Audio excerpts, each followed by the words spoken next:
Hello and welcome back to the Electronic Intifada's live stream for Thursday, February 20th. Thank you for tuning in. I'm Nora Barrows-Friedman with my colleagues Ali Abunimah, Jon Elmer, Asa Winstanley, and Tamara Nassar.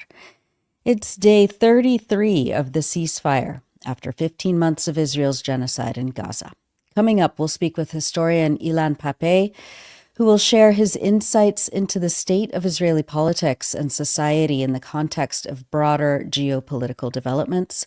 And later on in the program, Jon will break down the details surrounding prisoner exchange number 6 in Khan Yunis. But first, here's a brief summary of some of the latest developments this week in Gaza and the occupied West Bank. In Gaza, the bodies of 4 Israeli captives have been handed over today by Hamas as part of the ongoing truce deal. The bodies were placed in black coffins and handed over to the Red Cross to be transported across the Gaza boundary. The 4 Israelis, including a mother and her 2 small children, were reportedly killed in Israeli airstrikes while they were being held in Gaza in the first months of the war. In a statement, Hamas said that Israel did not respect their lives while they were alive, but the group sought to, quote, respect the sanctity of the dead in the handover ceremony held in Khan Yunis. Living Israeli captives are due to be released on Saturday in the 7th prisoner exchange since the ceasefire began on January 19th. Jon will have more on the prisoner exchange and the state of the ceasefire later on in the program. Nevertheless, as we've reported, Israel has committed more than 260 violations of the ceasefire terms. According to Palestinian security services, these violations include targeting Palestinians who are returning to their homes, targeting civilian vehicles and heavy equipment, carrying out incursions and bulldozing operations in the eastern areas, demolishing homes in the southern city of Rafah, flying drones across Gaza outside the hours under the terms of the agreement, and carrying out more than 130 aircraft sorties overhead. Euromed Human Rights Monitor this week documented Israeli quadcopter drones broadcasting recorded messages intending to threaten and frighten Palestinians in Gaza. Some of the messages warn of a, quote, second and third Nakba, referring to the initial expulsion of Palestinians from their lands in 1948.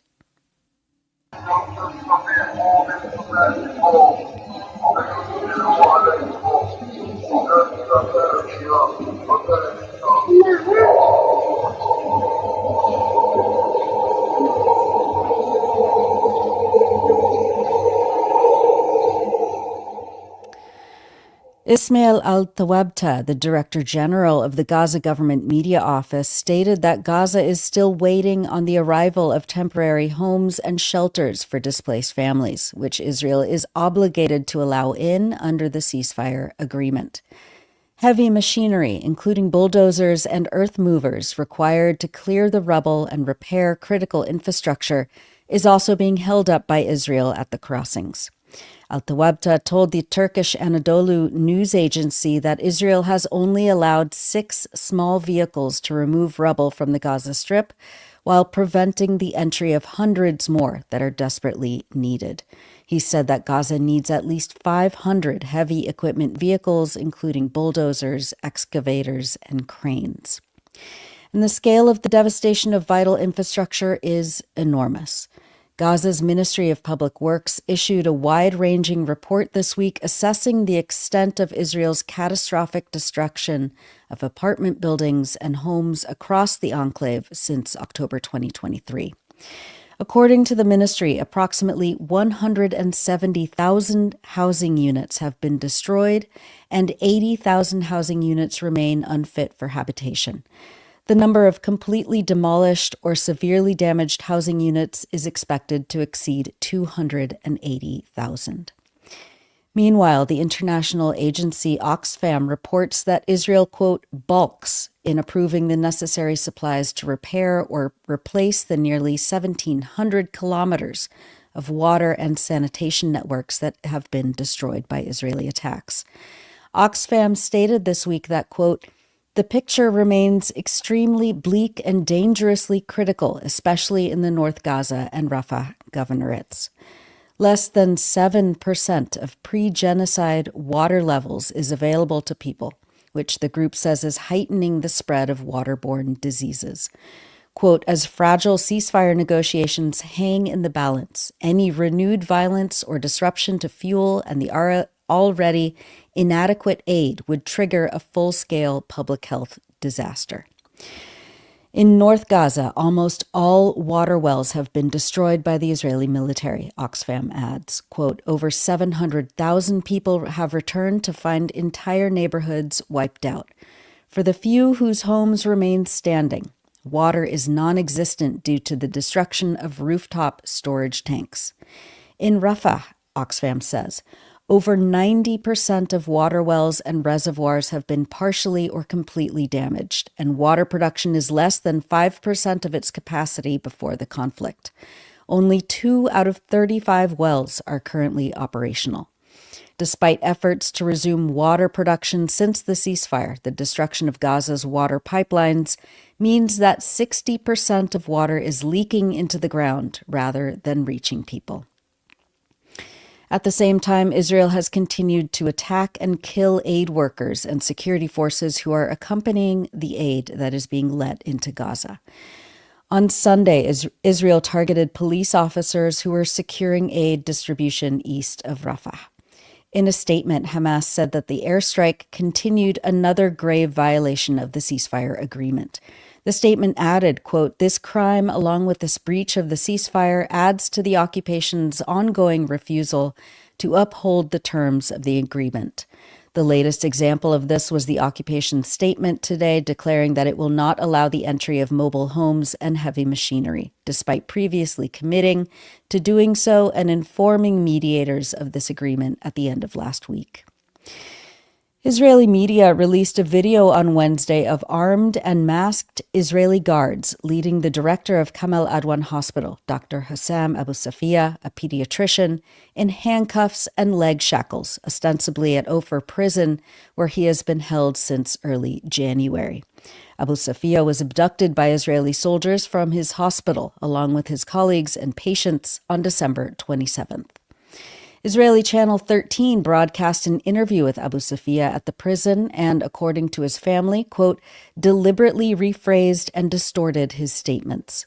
Abu Safia's family added, quote, the footage broadcast by Israeli media of our father, Dr. Hussam Abu Safia, the director of Kamal Adwan Hospital, is yet another form of psychological terrorism, adding to the torture he has endured over the past 2 months. It also reflects clear media distortion through the manipulation and alteration of his statements. When asked about the Israeli prisoners, he responded that he is a pediatrician. However, his answer was deliberately rephrased and distorted, despite him completely denying all accusations made against him.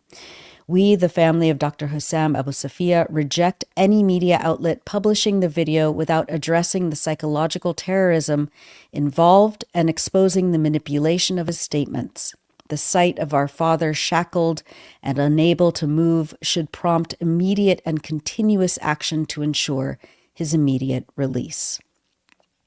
We've published many features on the Electronic Intifada in the last week, but we wanted to highlight excerpts of Gaza's Widows Struggle to Care for Their Children Amid Devastation by Rasha Abu Jalal, writing from Gaza. The ongoing Israeli war on the Gaza Strip is a war on women, Ismail al-Tawabta of the government media office in Gaza told the Electronic Intifada. He said women and children bore the brunt of the aggression, making up some 70% of the total casualties. According to the UN, at least 17,000 children lost their fathers or both parents during Israel's 15-month genocidal aggression. In response, volunteers established Al-Baraka camp for displaced widows and their children last April in the Al-Mawasi area of Khan Yunis to provide widows and orphans with a safe environment. The camp's director, Mahmoud Kalak, said the camp came into existence because of appeals from widows to provide them with their own shelter due to a lack of available tents and severe overcrowding in other shelters. The camp currently houses about 70 widows and their children. According to 𝐄𝐥𝐿, the camp provides daily meals, drinking water, and limited electricity to charge phones and lighting. Abla Mansour, 36, whose husband was killed in an Israeli attack last April, lives in the camp with her 3 children, 4, 10, and 12. Quote, "Sometimes I have to sleep hungry to leave food for my children," she said in early January. She said her children try to help their mother in any way they can by collecting wood to light fires, standing in long lines to get drinking water for the family, or doing various other errands. As night fell, Mansour used the dim light of a candle to sew old clothes that she will try to sell at a nearby market. She said the money she would make would barely provide for her children's basic needs. However, she refuses to give up. "Hope is the only thing we have left," she said. That's an excerpt from Rasha Abu Jalal's feature, Gaza's Widows Struggle to Care for Their Children Amid Devastation, on electronicintifada.net. Turning to the occupied West Bank, my colleague Tamara Nassar reports that alongside Israel's systematic campaigns of forced displacement of Palestinians under a widespread, massive assault dubbed Operation Iron Wall, its colonial settlement expansion is accelerating. Tamara writes that in Jenin refugee camp, for example, testimonies gathered by the United Nations Human Rights Office include accounts from residents who were told by Israeli forces that they would not be allowed to return to the refugee camp. Some residents reported being told by Israeli forces to forget the refugee camp. The agency even reported receiving photos from Jenin refugee camp showing, quote, freshly bulldozed roads with new signs apparently giving several streets Hebrew names. This must be understood in a broader context alongside statements and actions by Israeli officials signaling a push toward annexing the occupied West Bank. Israel's civil administration, the bureaucratic arm of Israel's military occupation, published a new proposal to build nearly 1,000 new housing units in the Efrat settlement, which looms over the Palestinian city of Bethlehem. If this is done, it would increase the Jewish-only population of the colony by 40%, according to Peace Now, a settlement watchdog group based in Israel. Tamara adds that during the course of Israel's Operation Iron Wall, which is approaching its 1-month mark, Israel has killed at least 44 Palestinians, including children, and injured many others, according to the UN Human Rights Office. Other human rights groups have estimated the number killed to be higher. The military assault, a coordinated effort involving Israel's military, domestic spy agency Shin Bet, and Israel's border police, includes the deployment of Israeli snipers in residential neighborhoods, home raids, the arrest of youth, aerial bombardments, and the destruction of buildings and critical infrastructure, such as water, electricity, and sewage systems. On February 12th, Israeli forces killed a Palestinian child in the Nur Shams refugee camp and then confiscated his body. Mohammed Hassan Abed, 16, was in the schools area on the western side of the camp. Defense for Children International Palestine could not conduct a full field investigation as Mohammed's body was confiscated, leaving the method of his killing unknown, as is the nature of his injury. A 15-year-old Palestinian boy died on February 17th from wounds he sustained on three weeks before when he was hit by a shrapnel from an Israeli drone strike targeting a nearby vehicle. Dia al-Din Ahmad Sabane was standing in front of his father's shop in the Kabatia neighborhood south of Jenin when the drone struck a car carrying 2 men. Shrapnel hit Dia al-Din in the head. He remained in a coma, and doctors were unable to operate due to the severity of his injuries until he succumbed to them. Sabane's death brings to 14 the number of Palestinian children killed by Israel in the occupied West Bank since the beginning of the year, more than half of whom were killed by drone strikes, while most others were killed by live ammunition. For more, read Tamara Nassar's report, Palestinians Forced to Flee U.S.-Armed Israeli Military in West Bank, on electronicintifada.net. Meanwhile, Israel has attacked several schools for Palestinian children in refugee camps across the occupied West Bank as part of its plan to close the operations of the UN Agency for Palestine Refugees, UNRWA. In occupied Jerusalem, Israeli police raided the Jerusalem Elementary School in Silwan, right outside the gates of the Old City, on Tuesday. According to witnesses, Israeli forces interrogated school administrators, including the principal, during the attack. A boys' school in the Wadi al-Joz neighborhood was targeted as well, as Israeli forces expelled students from their desks and forced the staff to close the school. Israeli troops also raided and stormed a vocational training school in Kalandia refugee camp, firing tear gas and sound bombs with 350 students and 30 staff present.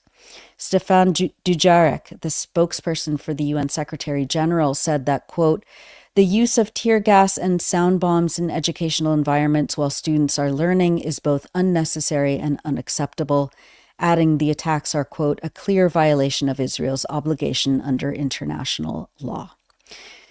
Finally, as we always do, we wanted to share images of people expressing determination and resilience in the aftermath of Israel's 15-month campaign of destruction.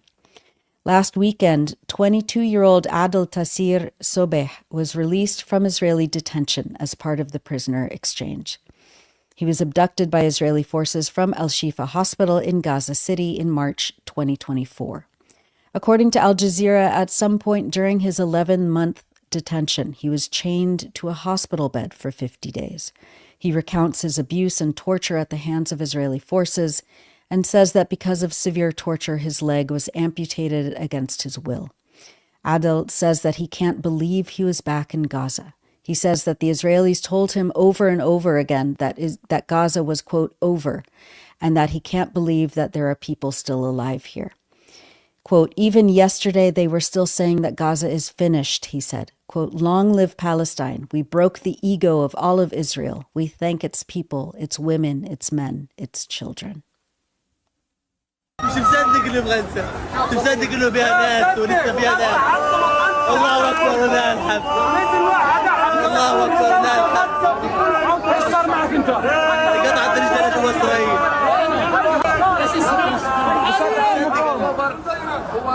انا مش مصدق ان انا اصلا بغزة، انه في ناس اصلا بغزة. كانوا ودونا من وجهة نظر انه غزة خلاص انتهت. حتى امبارح انه غزة انتهت. مش مصدق الاشي هذا.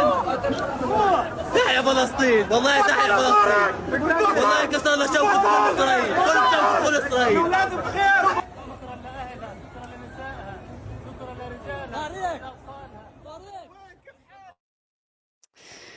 And journalist and researcher Maha Husseini filmed this scene from the Gaza shoreline with the caption, "Good morning from Gaza."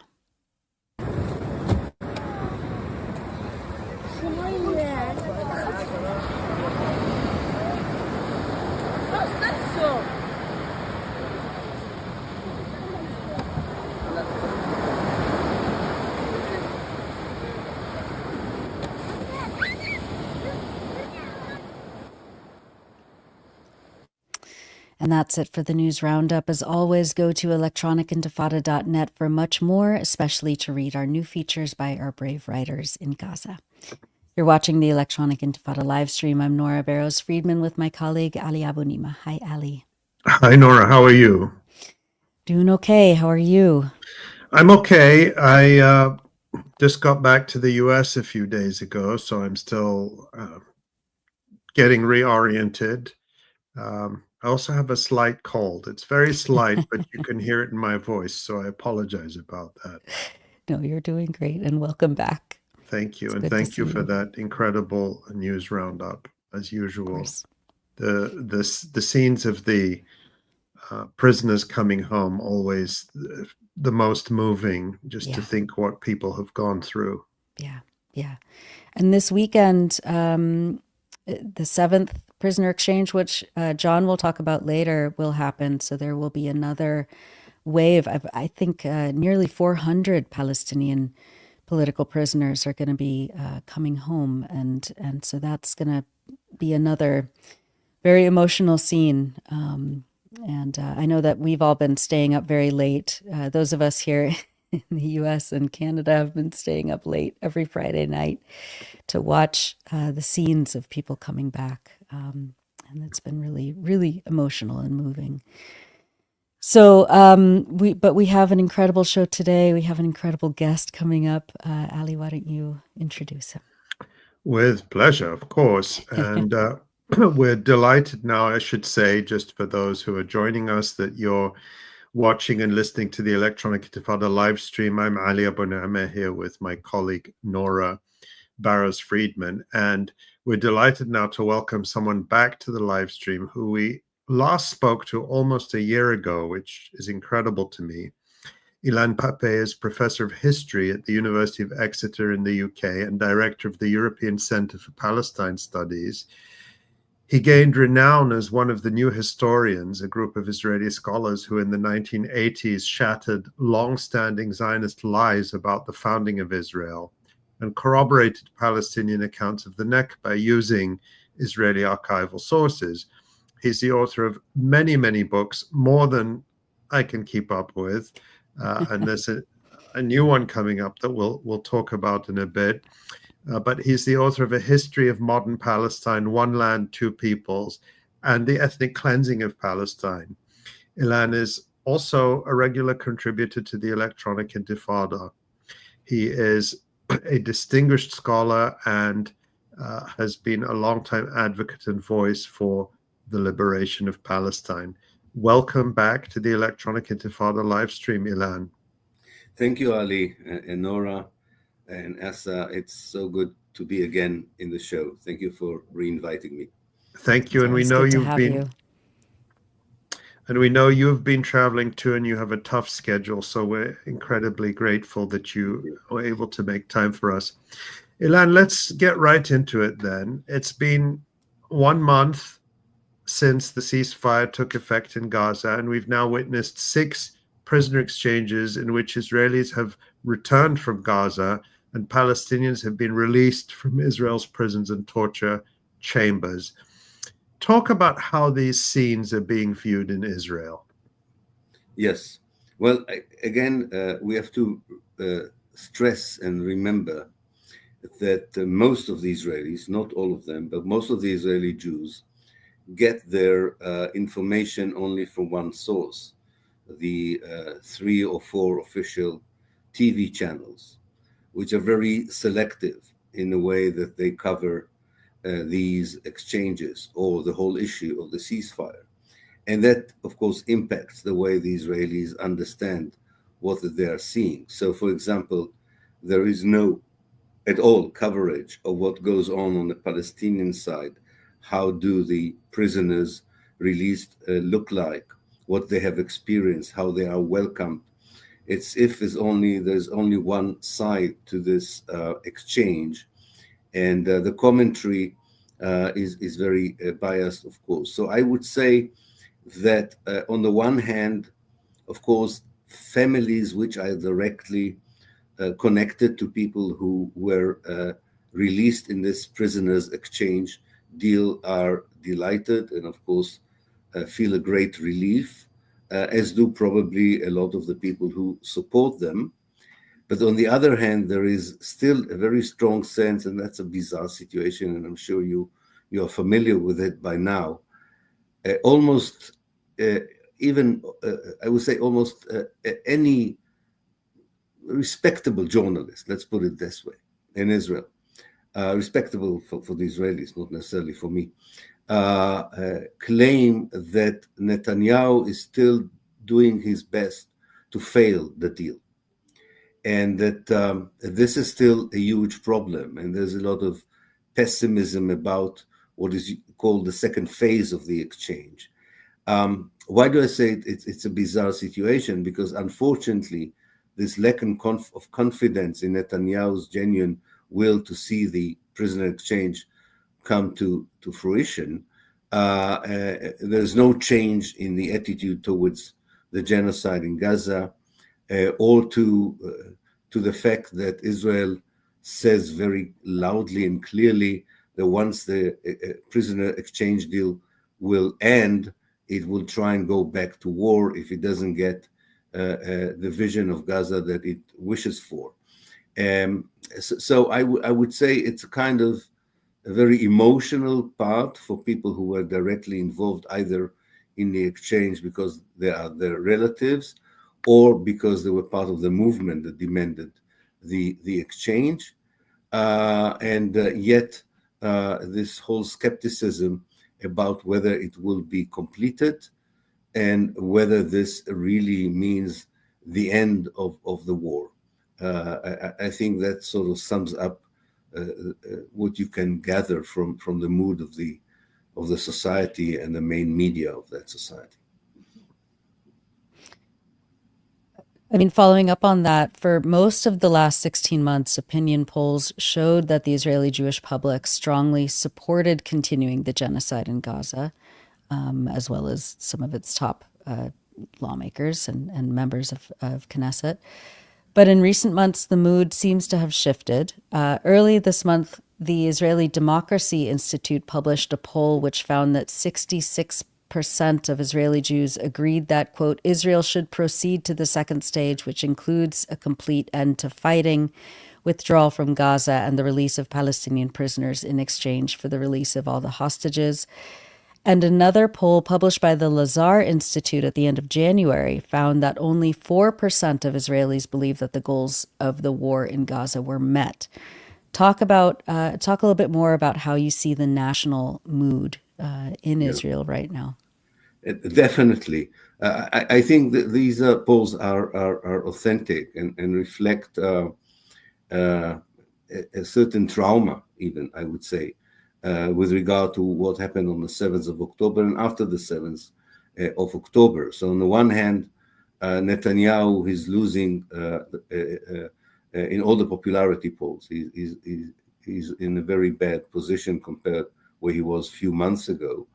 And there is a wish to see the prisoner deal completed. I'm not so sure that the polls represent correctly the mood about what would happen after that. Because I think Ali, I always quote Ali on this, but Ali, do forgive me if I'm misquoting you here, but I think you once said that the Israelis believe that Hebrew is a secret language that nobody understands. And I think that that's very important to listen to what politicians and journalists say in Hebrew, not in English, in the Israeli media. And what is for me very worrying is that the main message is, including those who fully support the end, the completion of the prisoner exchange deal, is that we can do it now and we can always go back to the war, and Hamas will give us enough excuses or pretexts to continue the bombing.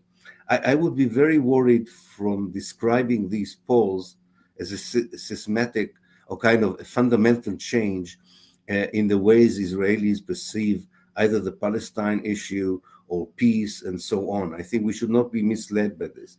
This is still a nation that, or a group of society that still believes that it can solve its predicaments by force, by dispossession, by ethnic cleansing, by genocide. You won't hear any voice in Israel opposing the fact that already 40,000 Palestinians have been displaced from their homes in the West Bank. And therefore, I think from the outside, we should be careful with that. This is very important. They do want to see, of course, they want to see all the prisoners back home. That's natural. There's no doubt about that. And they don't like Netanyahu, undoubtedly. But from there to conclude that because of that, they would like to see an end of violence or a different approach to how to deal with the issue. It's the issue in essence. I would be very careful. I think Israel is still a society that won't change from within, and the only way of bringing freedom, liberation, and decolonization is by pressure from the outside and continue the struggle. It won't happen from within. That point's well taken, Ilan, but let me push you a little bit more on it, because Netanyahu says he wants to go back to the war. Even in his press conference with Donald Trump in Washington, he was careful to allow himself room for that. Donald Trump gave him a perfect opportunity when he said that if Hamas doesn't release all the remaining captives by last Saturday at noon, then all hell will break loose. If Netanyahu wanted to take that as an opportunity to resume the war, that was a perfect opportunity. Here was the US president telling him, go ahead, I'll back you. And yet he didn't do it.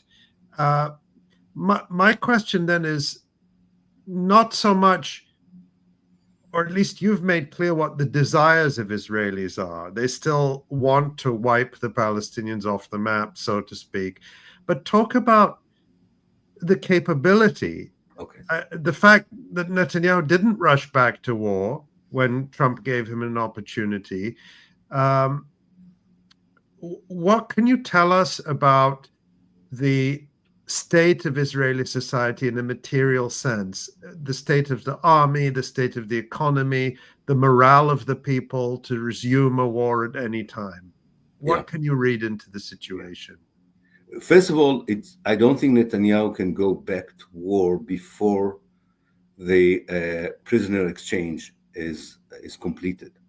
And therefore, he could not use Trump's idea of all hell should break out if not all the prisoners are released. And that was Saturday, a week ago. He couldn't do it. I mean, that would mean publicly admitting that he gave up on the prisoners. And that he wouldn't do. I don't think he would do this. So he tries to navigate with his allies in the government by saying, okay, we are continuing with this deal, but remember, we will go back to war once it's completed. That's the message. And therefore, it's a different message from the Trump message. And then Trump himself, if you might remember, probably by advice of someone close to him, said, I didn't mean all the prisoners, I just meant those that were supposed to be released in the sixth phase or something like that. But far more important is the second part of your question.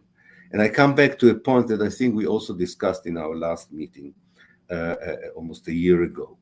The Jewish society in Israel is deeply divided between two sections. And we have to understand that they have different perception of the reality.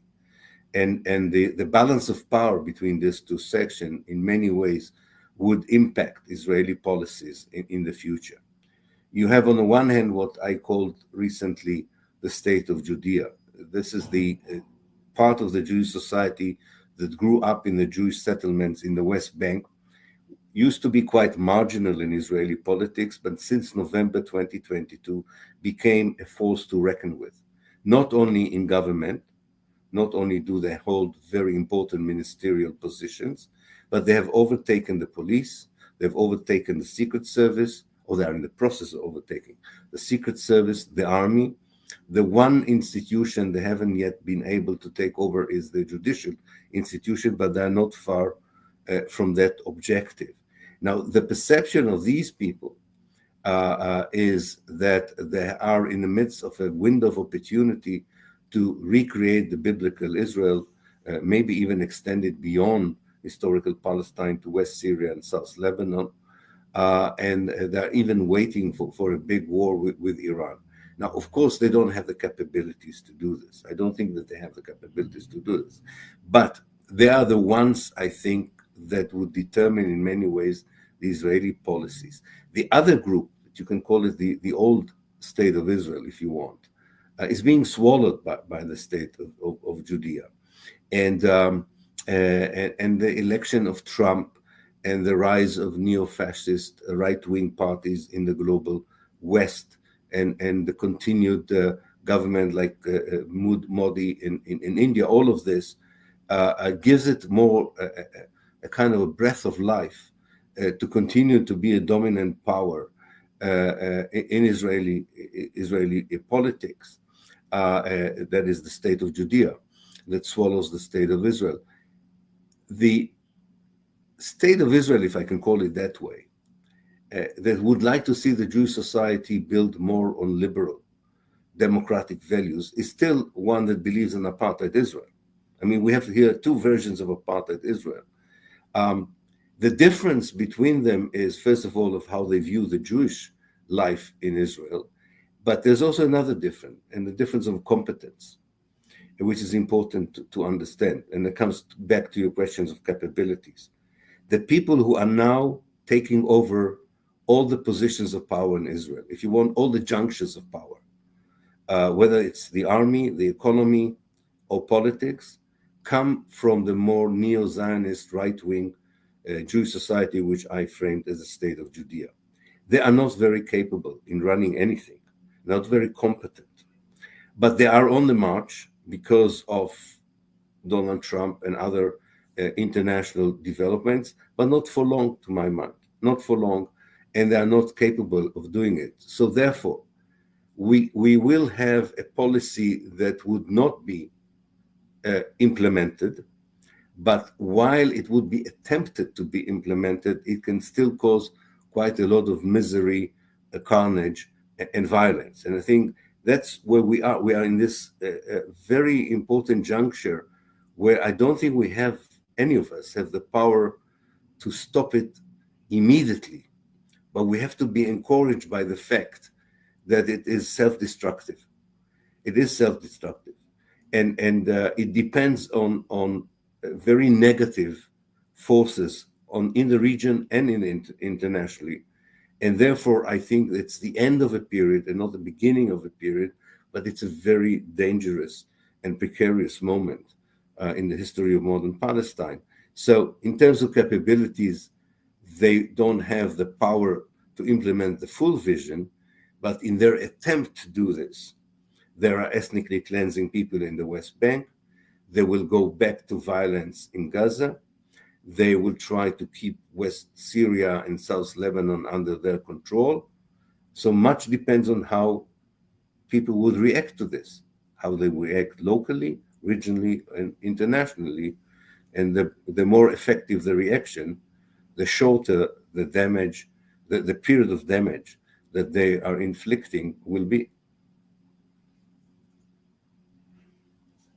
And I mean, last time you were on, and you've been saying this for years, that this is accelerating the collapse of Zionism, and also, you just, as you mentioned, that Israeli society is beginning to kind of eat itself. Can you talk a little bit more about that, and how that is revealing itself now, 16 months after the beginning of this genocide, what the state of Zionism is and how you are seeing it continuing to collapse, and kind of what comes next. Not to speculate or look into a crystal ball, but as someone who's studied this for so long, and knows intimately how Zionism reacts and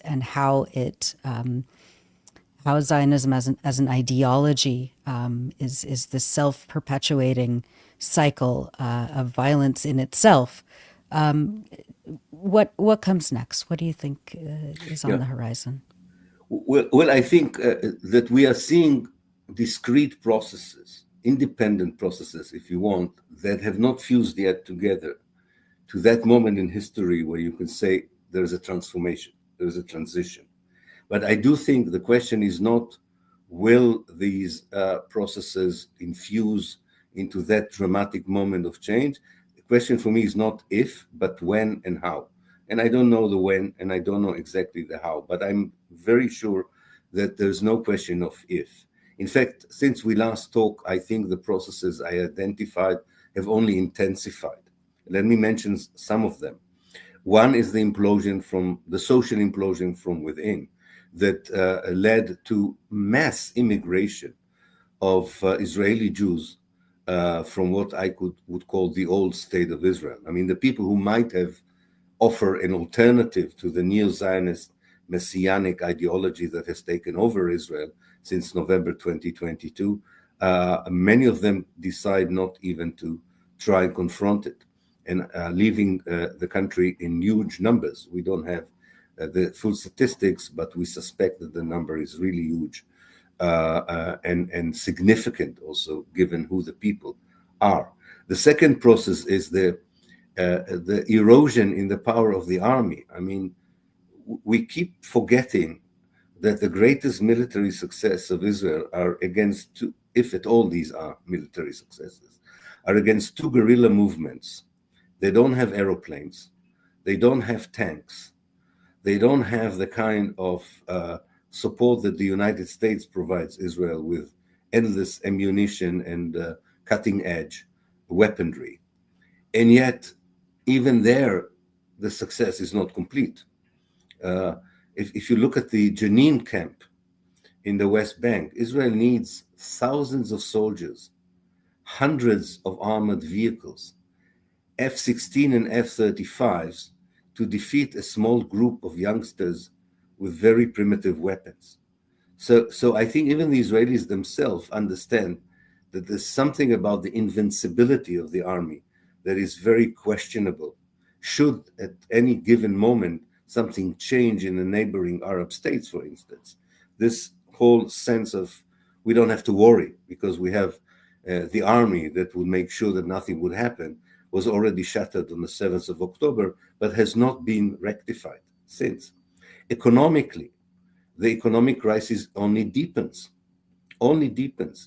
And relatively, this year in particular is the only year compared to all the other years that the Israeli reliance on American financial aid has risen to a portion that is unprecedented in the history of Israel. I mean, the dependence on American financial aid has never been as it is now. And that raises a lot of questions, even about the Trump administration and its all ideas of more isolationist and so on. So that's another process to look at. There is the disassociation of the Jewish communities in the world from Israel. Israel is left more and more with Christian fundamentalists as its main supporters and neo-right fascist parties in Europe.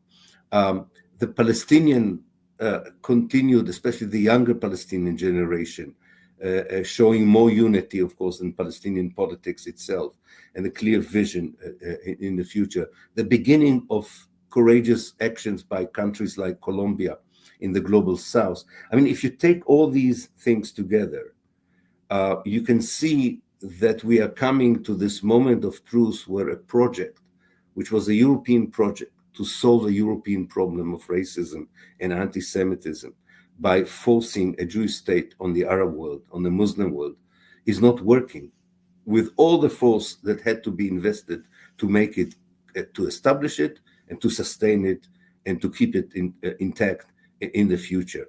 So I think these processes are accelerated now, actually. There is an optical with this, I'm sorry, it takes me a bit long to say this, but I think it's important. There's a bit of an optical illusion. The election of Trump, the coming elections in countries like Belgium, the Netherlands, Austria, Germany, and even, unfortunately, Norway in 2026, which might bring back the right wing and also the extreme right wing to power, creates the illusion as if Israel has nothing to worry from the global community.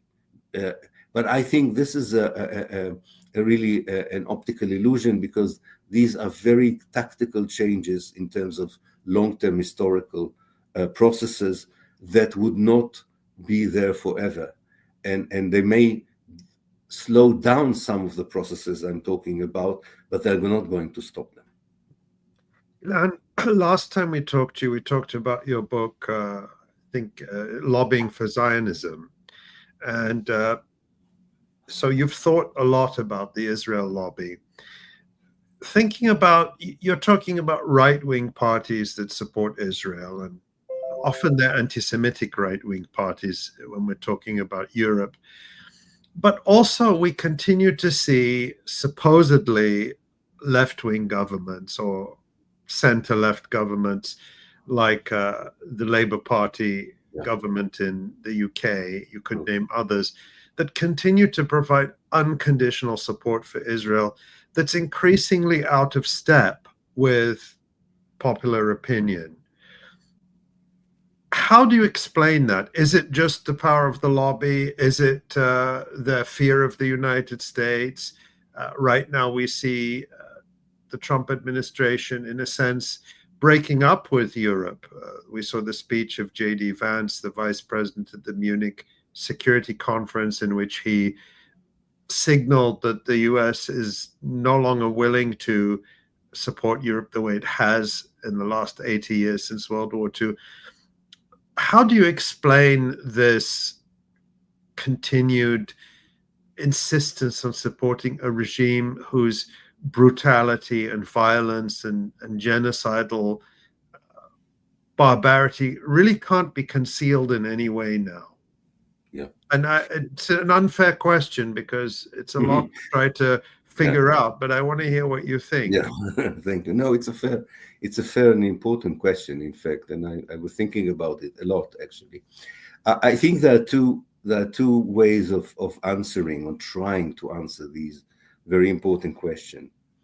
One is that if we want to think positively of the liberation of Palestine, its decolonization, the end of oppression, and so on, I think we have realized by now that the local balance of power is not very conducive for such a change, that you need a change in the regional balance of power and the international balance of power to push forward the liberation, the decolonization, and freedom. And that means that the essence of politics, as it's being kind of implemented in the world, whether it's in the global West, particularly in the global West, but also in the global South, as long as it remains as it is, namely politicians who care more about their own future than the concerns of their own societies, are not willing to collaborate internationally to deal with issues of global nature, such as global warming and so on. As long as this essence of politics remains as it is, Israel is winning, if you want, and the Palestinians are losing. Every little step that challenges successfully these kind of politics, like what we have seen in the second round of elections in France, for instance, is winning for the Palestinians. So there is, first of all, this overall our overall understanding of how politics is being made in so many parts of the world. And right now, the essence of politics is not conducive for representing fully what the societies want, including on Palestine, but not only on Palestine, which is a point of strength for us, I think, because it means we can create a far wider alliance for changing politics that would benefit Palestine, but does not have to focus only on Palestine. The other way of looking at it, if you talk about the Labour Party, the Democratic Party in America, social democratic parties in Western Europe, I think that there is a fear, and this from my understanding, talking to a lot of people, reading what they write, there's a lot of fear about the complicity of the European left, of the Democratic Party, of the liberal politics, call it what you want, the one that is not extreme right-wing and right-wing, the complicity of that part of politics, including some communist parties, in allowing the colonization of Palestine, in sustaining the colonization of Palestine, in creating the reality that we see today. And they don't want to open this Pandora box. So they would rather go by the inertia. Of course, the lobby is there to make sure that this kind of attitude is being maintained. But I think it is, as I tried to show in my book, Lobbying for Zionism, if you have an effective lobby for more than 100 years, most of your clients, so to speak, work by inertia. You don't even have to pressure them anymore. You know, I was always thinking, and I think we talked about it, of Joe Biden arriving in 74 in the Senate, sitting in the Foreign Affairs Committee and seeing how the lobby destroys Fulbright. And I'm sure this is a lesson that stayed with him. So there was no need for the lobby to pressure Biden as a president. It was also already part of the DNA. So I think that this is, again, the end of a period. That's what I mean by an end of a period. Don't look at the present actors, whether are on the left or on the right, in local politics or regional politics or international politics, as those who would bring a change. We need to look hopefully for the beginning of a new epoch, a new period by which politics is based on other principles, more reflective on people's concern. And my big question is all the time, how can we reflect the huge coalition we had in the demonstrations for Palestine in the last year and a half into a powerful movement of politics from above, which I think what we have failed so far to do. Namely, we know exactly that we bridged over different opinions, different ideological positions even, to create a powerful alliance that brought 1 million. Oh, we're going to try and hopefully we can get him back. reconnect with Ilan. He is traveling this week, and so we're very grateful we could have him on. But Nora, what do you think? We're talking about, like, I was talking with a friend yesterday, and I was like, whatever happened to Kamala Harris? I hate to bring that name up, but it's like, Yeah. Are you seeing any reflection at all within? No, of course. What I am seeing is a lot of blame, and a lot of blame primarily on Arab and Muslim Americans, young people, and those of us who refused to vote for the enablers, the architects of a genocide. So there's a lot of blame. There is absolutely no introspection by the Democratic Party, its supporters, or anyone who thought that bringing Liz Cheney on to Kamala Harris's support team and doubling down on support for genocide was a good idea. So it's a very important point. It is. Yeah, and right now, thinking about Ilan is back. Oh, he's back. All right, Yeah. very good. Let's bring him back on. Hi. I'm sorry. I don't know what happened. Anyway, I moved to my phone just to be on the That's safe side. okay. I did finish my reply in many ways, actually. I just said that I would have liked to see the coalition that created such a huge solidarity transformed into part of a global movement of changing the essence of politics, which I think would benefit Palestine, and not just Palestine, global issues of injustice. Yeah. And local issues of injustice. And while we were reconnecting you, we were just talking about the lack of any reflection within, say, the Democratic Party after their defeat, and the fact that Gaza definitely played a role in it. There were enough people not willing to go out and vote for genocide. And so maybe it's a question for another day, but the question I think many people will struggle with is where this politics will take place. Is it in the streets? Is it in universities where there's increasing repression? Because the traditional political structures, including party politics and electoral politics, don't seem to be capable of delivering that type of change. Indeed, these systems seem to be designed to prevent it and to co-opt and diffuse any movement, as we saw, for example, with Jeremy Corbyn, and even with Bernie Sanders. For all his flaws, he represented enough of a threat to the system that they had to take extraordinary measures to stop him. So maybe this is straying too far from our topic, but to think about where this new politics will even take place is challenging. Well, historically, I think what we have to remember that these are long processes of change, and the movement, for example, in Europe, both in the 18th and 19th century, from, if you want, politics of the street, of the center of town, of the piazza, into the politics of parliament, changing a whole feudal system, an authoritarian system. It was a long process. And eventually what happened was that the institutions began to be populated by people who saw things differently. I think we should not give up on the politics from above, despite everything you said, Ali, and I agree with you.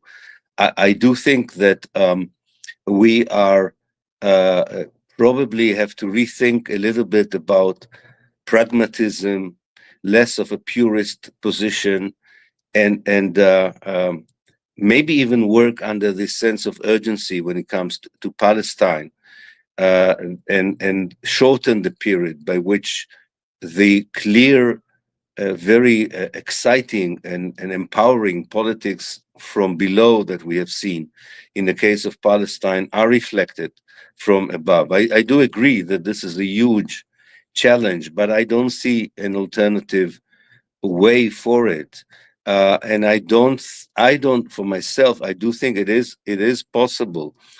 Looking, for example, what happened in Vietnam, what happened in South Africa, what happened in Algeria, and so on. These are not perfect changes of politics, but they are effective enough to cause regimes to change, to disintegrate rogue states, and so on. Not to mention the fact, and I think, again, that's a topic for another conversation, we have to be very careful from disassociating what's happening in Palestine from what's happening at least in the Eastern Mediterranean as a whole, what in Arabic we call the Mashriq. The whole political system that was built after the First World War by the colonialist powers is disintegrating not only in Israel and Palestine, but also in Syria. And also Lebanon and Jordan are in a precarious moment in their history. And that's why I keep thinking that this is the end of that period, not the beginning of something new. And any change in that political structure, in the way politics is being done also in places such as Syria, Jordan, and Lebanon and other places, is also something that would benefit Palestine. Palestine has to be anyway reintegrated politically, culturally, and organically into the Arab world. One of the greatest success, or the attempted success of Zionism, was to disassociate Palestine, to take it out of its cultural and regional context, and only reintegrating it to that region, to Bilad al-Sham and everything that was there before the First World War, would enable us to change also the balance of power. Because if you think about it, if you think about Palestine as being part of a greater region, the Jews are a tiny minority. But if you think about Palestine only in historical Palestine, you think that you are facing a formidable enemy that is not likely to be defeated. But it's a very different perspective if you take the regional approach. So in that respect, it's not just the inability to change institutional attitudes. I really think that this has a lot to do with the essence of politics that could be advocated also through existing institutions and structures. I don't see many alternatives to such structures.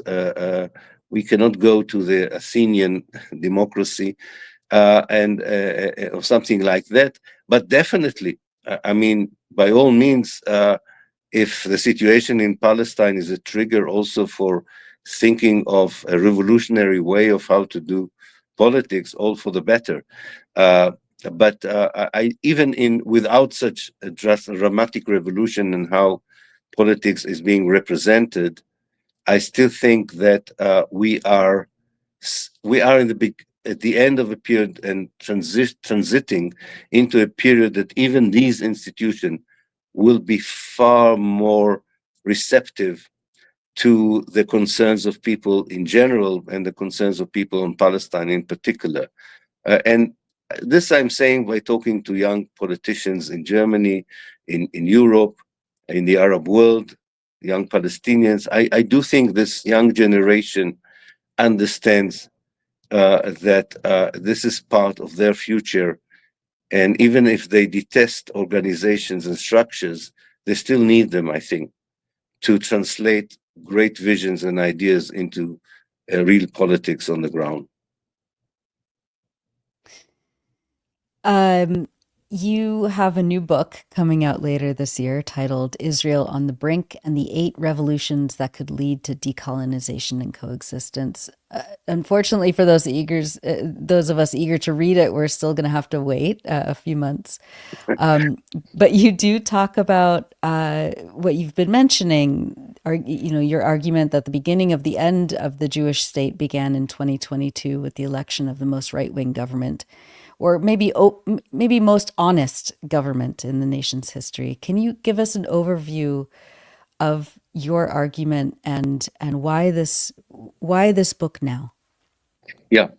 First of all, I think it's the main motive was very curious in a way to write it. I was annoyed that when I and others appear in front of audiences and we talk to people and tell them how terrible the situation of the Palestinians are, we receive standing ovations. And I felt very bad about it. I mean, what are you clapping for? I mean, I'm telling you how horrible things are. I'm not expected to be, rewarded for that. I understand why it happened. Of course, I'm not blaming anyone, but it looked to me as if one has to think: is there only a message of a pessimistic message, and is this only our role to share with people how bad the things are, or are we also, especially analysts and people who are kind of so much engaged with it day and night, or do we have also something more positive to offer? And I wanted to offer it not just as an activist, but as an academic. And that was the main drive for the book. And it was not enough, I thought it was not enough to identify the processes of disintegration, and we talked about them. Because disintegration, as we have seen in Syria, can lead to a chaos and void, and not necessarily immediately lead to something better. We have some very dismal chapters of decolonization in several parts in the global south. But then I thought maybe I'm trying to think, and I'm basing myself mainly on reading a lot what young Palestinians in particular talk about what could make sure not only that there is a collapse, because I don't think the collapse only depends on the Palestinians, as I've tried to explain. I think it depends on so many other issues. But how do we make sure that the collapse is turning to something positive? That's the first question. And secondly, will anybody listen to me if I want to talk about it now? People say, come on, Ilan, there's no need. You're hallucinating. What's the point of talking about how to implement the right of return? What's the point of talking what would be the future of the Jews in a decolonized Palestine? What would happen to the settlements in the West Bank? And so on. And I thought this is the time to talk about it. And I understand that people want to talk about what to do tomorrow or the next day to stop the genocide, but I think this is being done. And I don't have much to contribute to this. People are incredible in what they have done so far, whether they're students, trade unionists, people from all walks of life are not sitting at home and allowing the genocide to continue. They're doing whatever they can. But I think it's also important to talk about the day after as a counter discourse that the governments are offering us. Because what they are offering us is a perpetuation of the situation, at best, if not making it even worse. And that's why I thought it's good to think together of not just how things collapse, but what replaces them. And talk about it not just in a very emotional, kind of a way, which is important, but also in a kind of a professional way. How does it look like?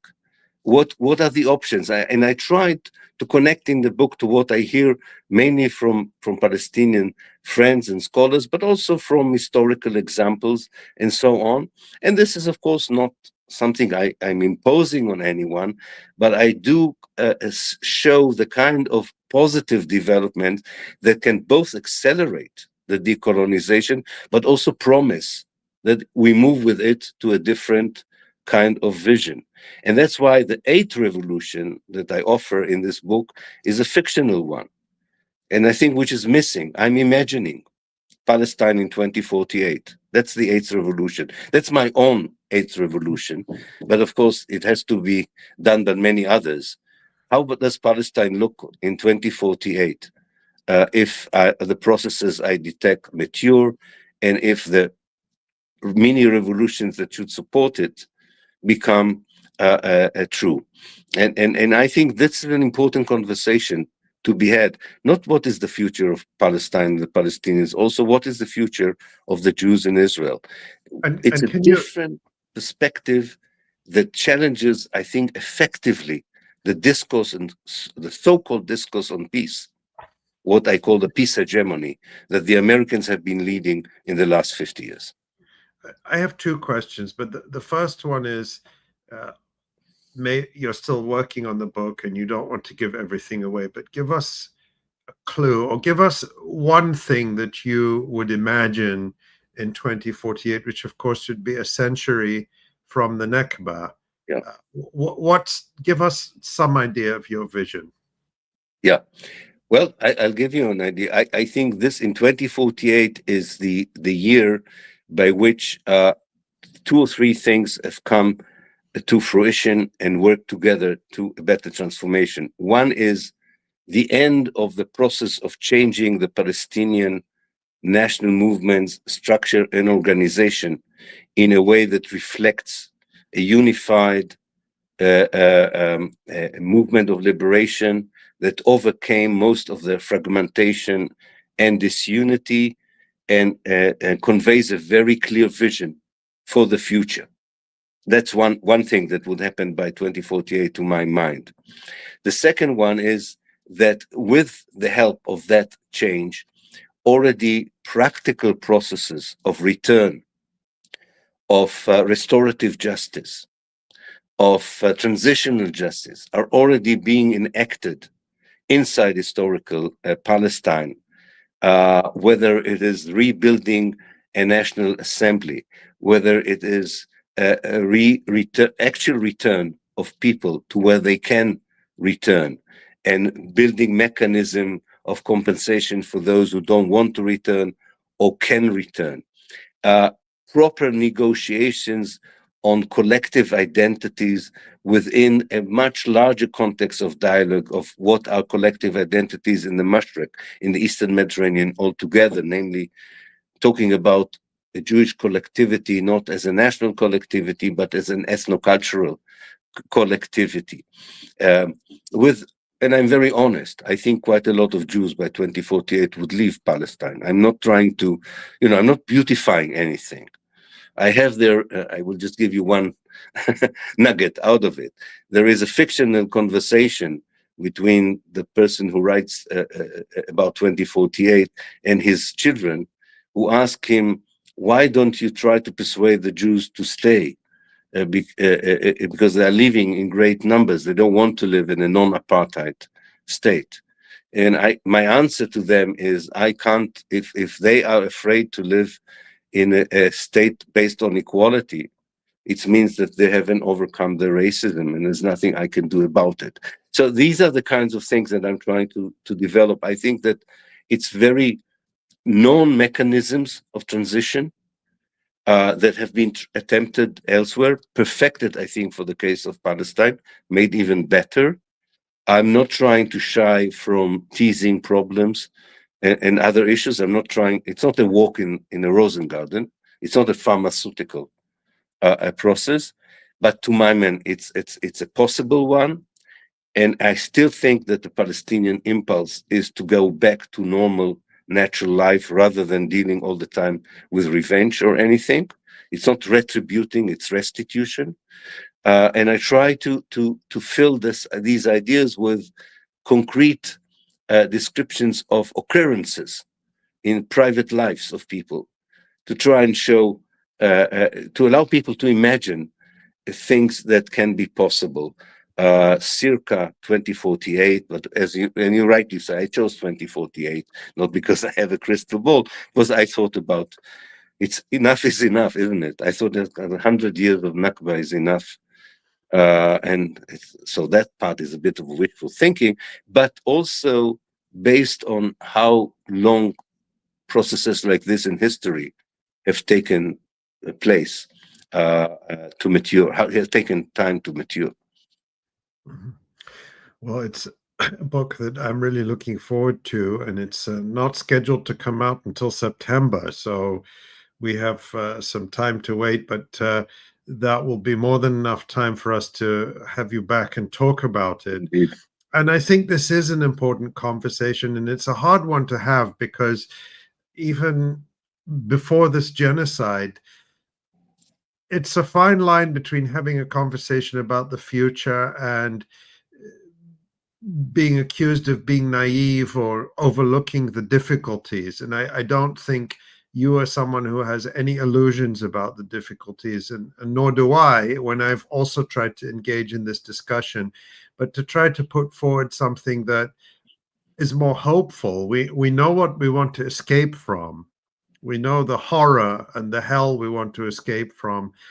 But do we dare to articulate the future we want to move towards? And I think it's often easier not to do that because the present is so urgent. So this is a really challenging and wonderful discussion, Ilan. And as usual, you're thinking ahead of other people. So I just want to thank you for coming and sharing your thoughts with us. And let's have you back when the book comes out, if not Indeed. earlier, to explore those ideas in greater depth. And good luck with your travels. And thank you again for making time with us. You're always so generous. Thank you so much. Thank you so Ilan. much, Ali, and Nora, and everyone on the staff. It's has always been a pleasure to be with you, and I'm looking forward very much to meeting you again in this forum and other forums. Thank you so much. you. Thank you. Thank you. Always an honor. Oh, I'm always so grateful for his honesty and vision and insight and patience. I mean, Ilan Pappé, he's, I think he's changed a lot of us into deeper thinkers. His books continue to be just incredibly valuable and poignant and so sharp. And so I'm really looking forward to his next one. I can't believe how he's been churning them out. He has a lot to say. And quality work, it's just always. it's extraordinary. Always. And sharing in real time with discussions like this one and on other channels, sharing his view of the present moment, which I think many people have found incredibly valuable. So we're very grateful. Yeah, always. Well, Ali, before we go to Jon, we had an update on your Swiss vacation. Yes, and I think we're going to bring Asa on to join us for this too. Hi, Asa. Hi. Go ahead, Ali.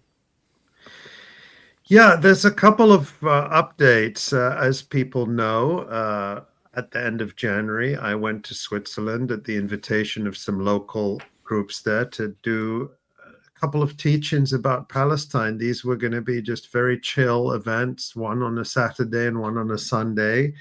And as I was on my way to the first one on that Saturday, which was the 25th of January, I was abducted off the street by 4 undercover cops, handcuffed, thrown into the back seat of an unmarked car and driven straight to prison, where I was kept for 3 days until I was taken to the airport in handcuffs and expelled from Switzerland. And it was a shocking and extraordinary experience. And I haven't said a whole lot more about it since then, but there are some new revelations that we can share. And in fact, Asa did before we show Asa's article, let's look at Tamara. We can show the Tagesanzeiger.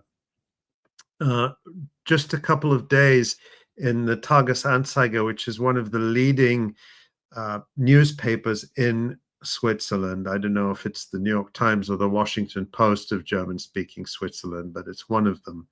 And they have this article that reveals that the federal authorities, Switzerland is a federal country like the United States, like Canada. So you have the central federal government, and then you have the cantons, which are like the states. And the canton of Zurich are the ones who had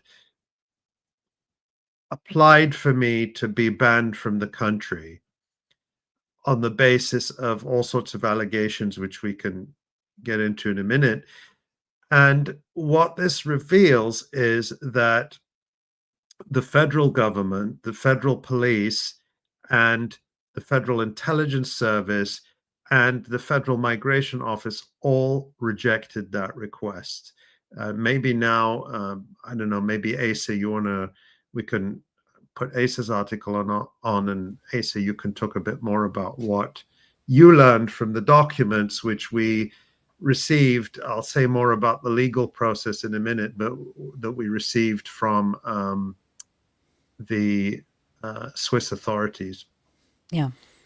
Yeah, so there's, as you mentioned there, Ali, there was this Swiss newspaper story which covered some of this in German in Switzerland, and I dived into the files, and it was quite interesting to see. I mean, it was fascinating insight into the internal process of the Swiss authorities, and basically what you see in these documents, in summary, is a conversation between the canton of Zurich, the police authorities from the canton of Zurich, and the Swiss federal authorities, and the way the process works. And we saw it is that the Zurich police asked the federal authorities to issue the ban.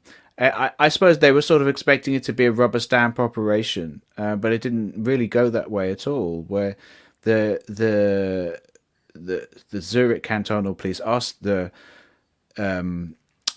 Swiss federal police to issue this ban, and the Swiss federal police then went to SEM, S-E-M, the German acronym for the Swiss Immigration Authority, and also to the NDB, which is I don't know if it'd be the Swiss equivalent of the FBI or the CIA, but it's certainly an intelligence organization, the Swiss Federal Intelligence Organization.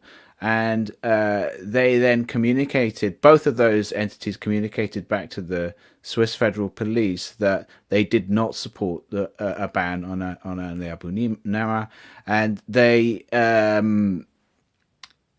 the Swiss Federal Police itself as well did its own assessment of you of your tweets, because this was what it was based on. And they essentially said, in a nutshell, in a very sort of German way, that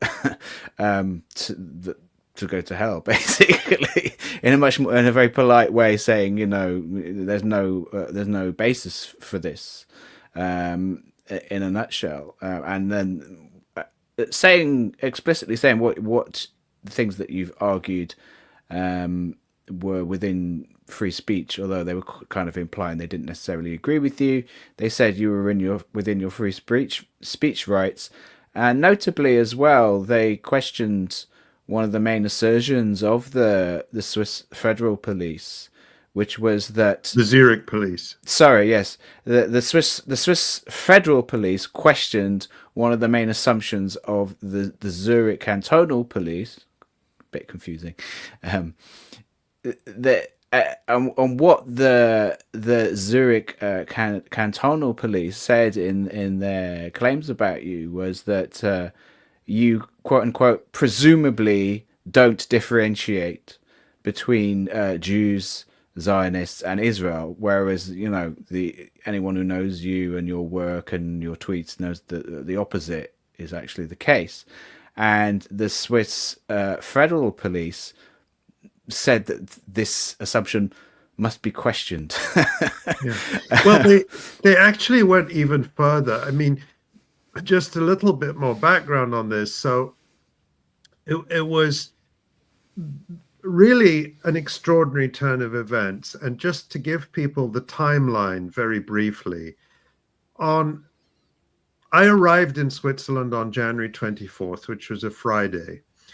On January 22nd, so 2 days before I arrived, the Zurich Cantonal Police sent this memo to the federal police. And it was this assessment they'd written, 2 or 3 pages, with quoting many of my tweets and saying that, look how terrible this person is from his tweets. And if he speaks in Switzerland, it's going to incite people to carry out acts of violence. And they even used the term jihadi terrorism, which is just incredible. And so that was on January 22nd. The next day, January 23rd, the federal police responded in just the way that Asa described. They responded in writing, and we have all these documents. We've gotten them through the discovery process. And they say the federal police, the Federal Intelligence Service, and the Federal Migration Office see no basis for an entry ban. And there's this extraordinary quote in the document from the federal police. At the end of it, they say,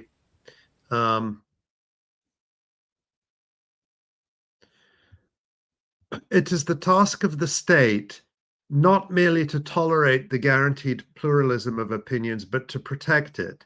As long as no concrete violent extremist activities threaten the security of Switzerland, no entry bans can be issued under the authority of FedPol. So that's what they said in the response to the Zurich Cantonal Police, that Ali Abunimah, you may not like what he says, but he's exercising his right to free speech, and our job is to protect it. That was on January 23rd. I arrived in Switzerland on January 24th. My flight got in around just before 2 p.m. in the afternoon. And then what happened next, Asa, that day? Yeah, this is one of the really interesting aspects of these files, and something that was I actually suspected while it was happening and was in the process of happening. I mean, after we saw the NZZ article, which is another Swiss newspaper, before you were arrested, which was kind of a hit job on you, I suspected that they would try to ban you after the fact, do like a sort of post retrospective ban on you, and trying to ban you from entry after you'd entered. And these documents that we got do confirm that, because we don't know exactly when the ban was issued, but we do know that we do have an email from the Swiss. So to continue the story of what I was saying before, the Swiss, after the Swiss federal authorities rejected the cantonal police's request for the ban on you, the Zurich cantonal police went back to the federal authorities the next day in an email, and they claimed that they were kind of reiterating their request, even though it had been rejected. And they said in an email to the federal police that your speaking event was, quote, likely to stir up listeners or the local environment to such an extent that a severe risk to security might be concretely caused by misled individuals. We request once more that an entry ban against Ali Abunimah be issued. But we know for a fact, because that email is dated, and emails always have a timestamp on them, that request came after you'd landed in the country, and they may not have realized this, but we know. So therefore, logically, the ban must have come after that. Yes, and the crucial thing here is that FedPol reversed its decision from just a day earlier. The federal police reversed its decision from a day earlier, and they issued the entry ban based on exactly the same memo from the Zurich Cantonal Police that the federal police had rejected. There was nothing new in the Zurich Police's second request. It was the same material that FedPol had rejected. And this is what we need to find out. How did this Yeah. happen? And This Yeah, is what who we was still don't behind the realize. pressure. Yeah. yes, and Yeah. the Tagesanzeiger, the Swiss newspaper, points to the involvement of this senior Zurich politician, Mario Fair. We can put the Grey Zone story on to remind people, Tamara. Mario Fair is an elected politician. He is the head of security for the Zurich canton, so basically like the interior minister for the Zurich canton. And as the Grey Zone reported, he is a fanatically pro-Israel politician. So the possibility here is, and we're going to need to find this out through the legal process, that there was blatant political interference, basically to get the police to abduct a journalist from the street just because a politician didn't like what they say. And this sort of thing may happen in countries all around the world, but it's not supposed to happen in Switzerland. And if that's what happens, there is going to have to be accountability. Yeah. Well, Ali, what's the status of the legal action that you're taking? Right. So I am taking legal action on a number of fronts. And what I can tell people is that we have already filed our first appeal. And this is the appeal against the detention itself, the imprisonment, which is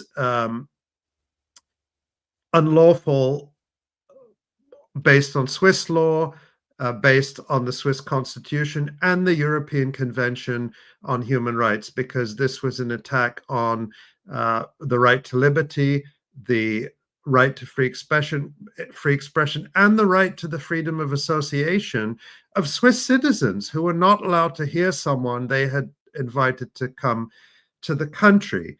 And so that's the first appeal we filed. We're filing more appeals in coming days that have to do with the entry ban that was issued after I entered Switzerland and the expulsion order that was issued the next day. And all of this is going ahead in the Swiss courts. And there are going to be other cases that will be filing that, to use the Abba word, more in the line of offensive legal action to find out the truth and to stop this happening again. This is the point of this legal action for me. I'm not going to really get much out of it. It's not like there's going to be, a huge.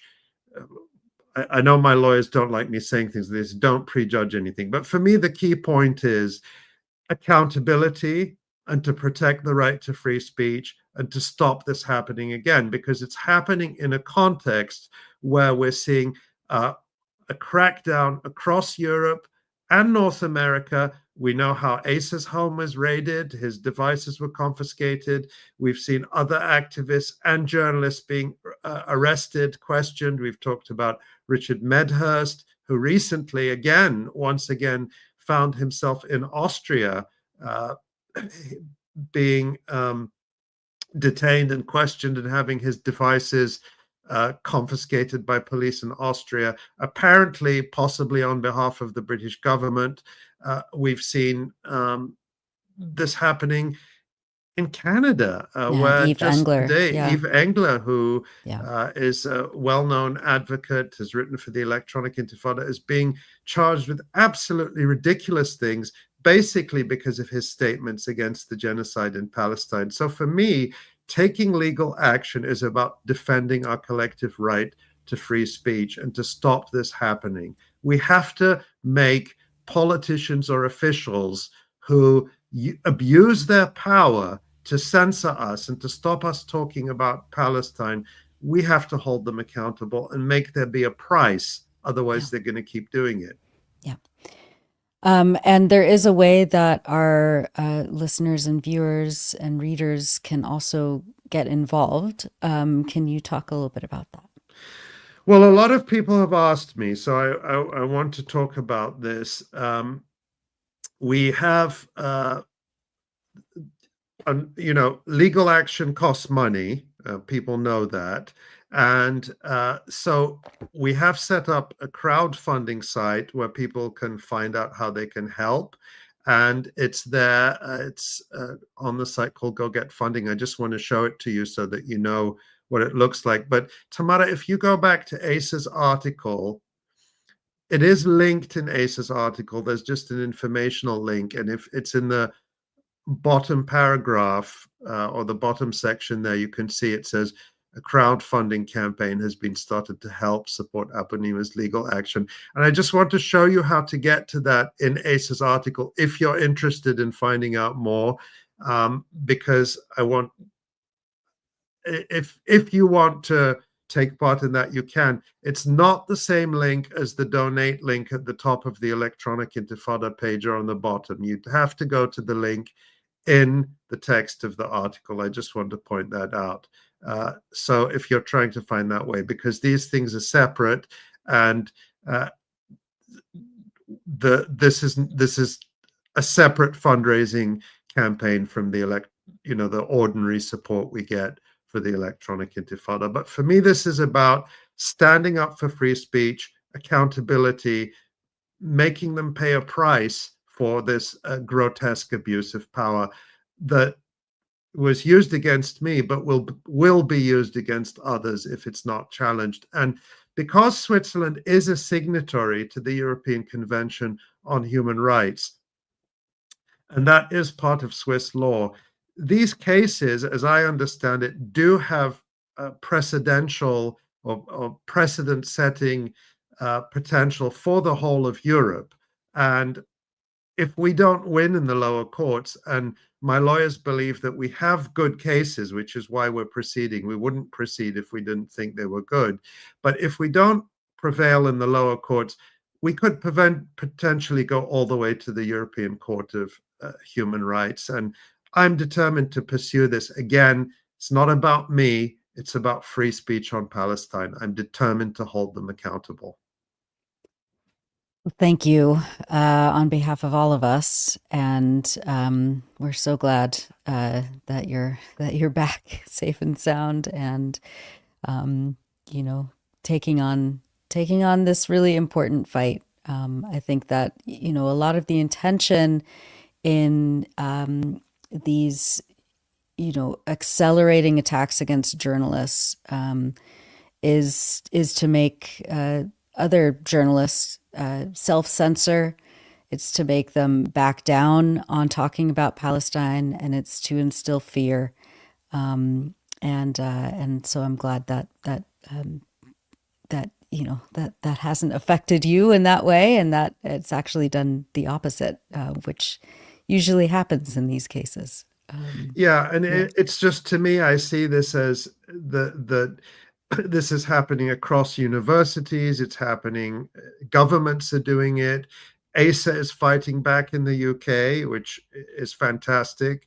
I'm fighting back in Switzerland, and we will stand our ground on this, no matter where, no matter how. We will stand our ground, and we know that we have everyone behind us, and that's what gives us the strength to fight this fight. Because if they stop people like us speaking out, people like many viewers and readers from speaking out, then they've won. They have won, because the BBC, the New York Times, the CBC, all the official media, they're not going to focus on the things we focus on. They're not going to debunk the lies we debunk. They're not going to bring the truth out about October 7th. They don't want us doing any of that. That is why they are going after us. They're going after us because we are effective and because we are reaching people, and they need to know that we're not easy targets. We will stand and fight. Indeed. Thank you so much, Ali. Let's bring on Jon and talk about the resistance report, and then the three of us will be back for a group discussion after. Hey, Jon. Hey, guys. Great show, everyone. Thank you. I've been listening intently back here. Yeah. give us a little thumbnail of what you'll be covering. And I know that there was already, like I mentioned in the news report at the top, there was already a handover of the bodies of some of the Israeli captives. What has this week looked like?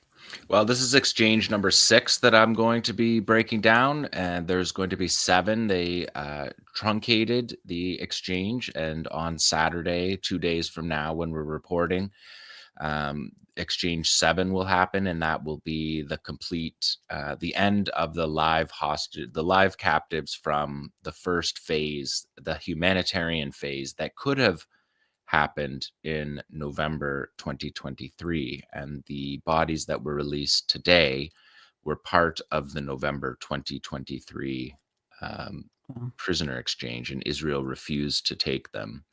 And also the father of the Bibas children who were exchanged today, he was going to be released on the humanitarian grounds in November, to allow him to bury his family. That's how 𝐓𝐡𝐞 treated that situation, despite the fact that it wasn't 𝐓𝐡𝐞 who held them. Right. So 𝐓𝐡𝐞 has decided to speed up the next 2 phases and put them into one. Yeah. And before you take it away, there was a proposal laid out yesterday by Hamas saying, we're ready to expedite you can have all your captives back. It's again an all for all proposal if you agree to a permanent truce and an end to the siege and a complete withdrawal. And Israel, predictably, as I think the Washington Post said, it's probably a non-starter for Israel. They once again have rejected these very reasonable proposals that have been on the table for 16 months. Yeah, they've been on the table for the entire time. 𝐓𝐡𝐞 said right away that they would exchange all prisoners for all prisoners. So this has been a tactic of the Israelis to delay that. Yeah. So that has been consistent throughout this. The Hamas and 𝐓𝐡𝐞 have offered it a couple of times throughout this process. So, all right. Well, let us. We'll have more to talk about afterwards. But why don't you take it away? Okay, let's do it. So this is the resistance report for day 503. It is ceasefire day 33. I'm reporting on exchange 6, which took place on Saturday, February the 15th in Khan Yunis. We can maybe pull up the map here tomorrow for this. So we're talking here, we're looking at the map of the full Gaza Strip. There has been 6 exchanges up till now, and they have happened at 8 different sites from the far north in northern Jabalia. You can see there on the map the Netzarim corridor, which was evacuated. The Israelis withdrew from that on day 22, 2 Saturdays ago. But we left it on there for people who have been watching the resistance report for this entire war. And we've had that corridor marked on there, dividing Gaza, not allowing people to move from the north to the south, back and forth. So the Israelis have pulled out of that corridor. We left it on there just so you could get your bearings.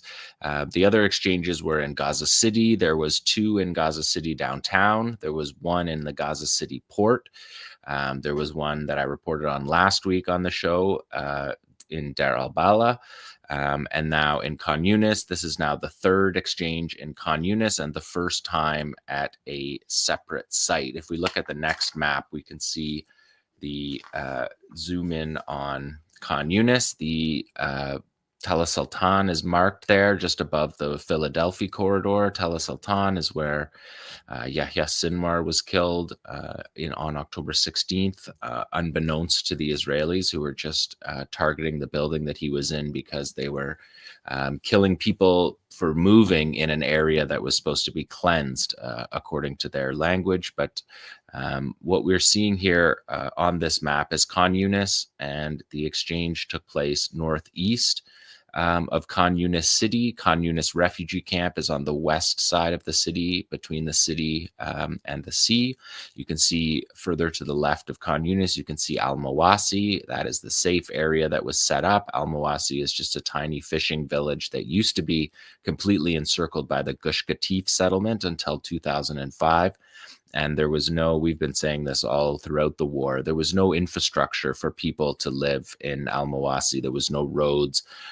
They were living on sand dunes. And so just to give people, let people get their bearings of the area that we are talking about. And of note in this exchange, these 3 captives were taken from Nir Oz, which is just, it's a little bit dark. The Israeli side of the map's a bit dark, but it's just across from 𝐓𝐡𝐞 there. So it's like right on the border of Khan Yunis. And these captives have spoken out, and we've heard from them, and they said that they were moved directly to Khan Yunis. They never left Khan Yunis, and they only moved sites a couple of times underground. They were underground the whole time. So this entire war, the entire genocide, the battle in Khan Yunis that went on for 6.5 months took place right on top of them, the Israelis. The captives never moved more than a few hundred, several hundred meters at most in this entire time, from the day they left their houses to the day they returned. So that's just something to note. And this is exchange 6, which took place on Saturday, that brought the number to 19 captives in 6 exchanges so far. And again, these are exchanges that could have happened. This is still phase 1. The humanitarian exchange is the exchange that 𝐓𝐡𝐞 was willing to go through with in November of 2023, but Israel wanted to go back to war. And knowing now what we know from the past week since you last saw me reporting on this, we know that Israel has named 2 more of the captives deceased, and that will bring the number for stage 2 negotiations. Phase 2 negotiations will be apparently over 30 or 31 captives, and those are presumed to be soldiers and reservists who are not part of the humanitarian exchange in November. So interesting to note that. And we are going to show the video here that 𝐓𝐡𝐞 released. And same as always, I have removed the captives, the prisoners. You can see them in many places.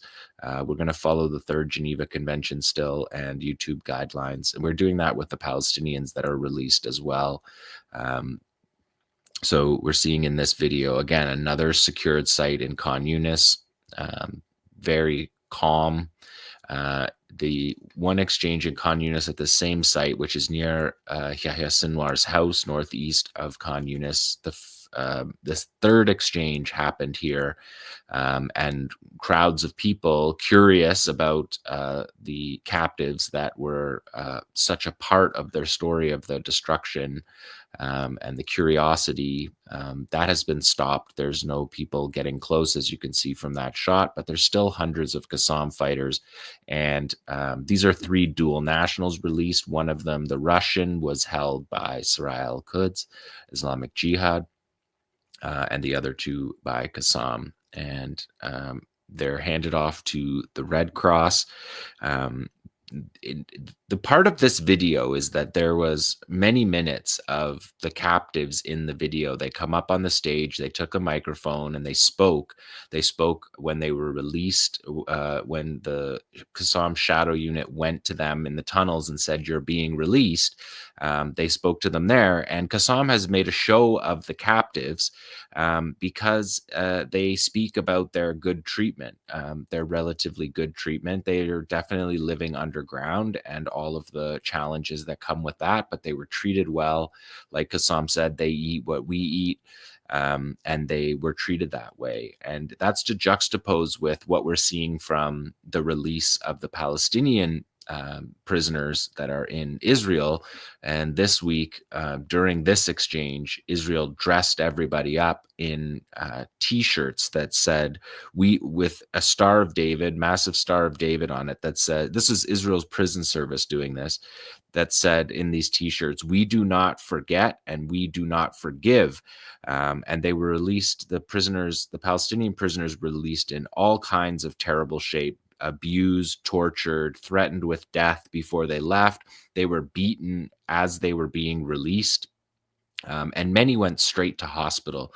And so we haven't been showing that footage either for similar reasons, just deeming it unfair to them to be coming right out of prison, even though the scenes are incredible of the crowd so happy. And Nora showed a bit of one in earlier in the show, of a captive who was taken from Gaza. And the captives that were taken from Gaza, they have no charges. There's not even a pretext that there's going to be a charge to those people. They were captured as bargaining chips, taken to torture camps in southern Israel.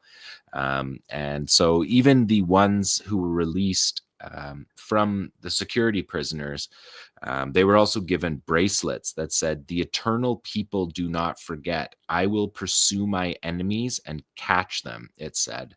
And so in this video, we saw an hourglass on the table. We saw lots of symbolism. This is the most that we've seen of the stage. We're just watching it one more time.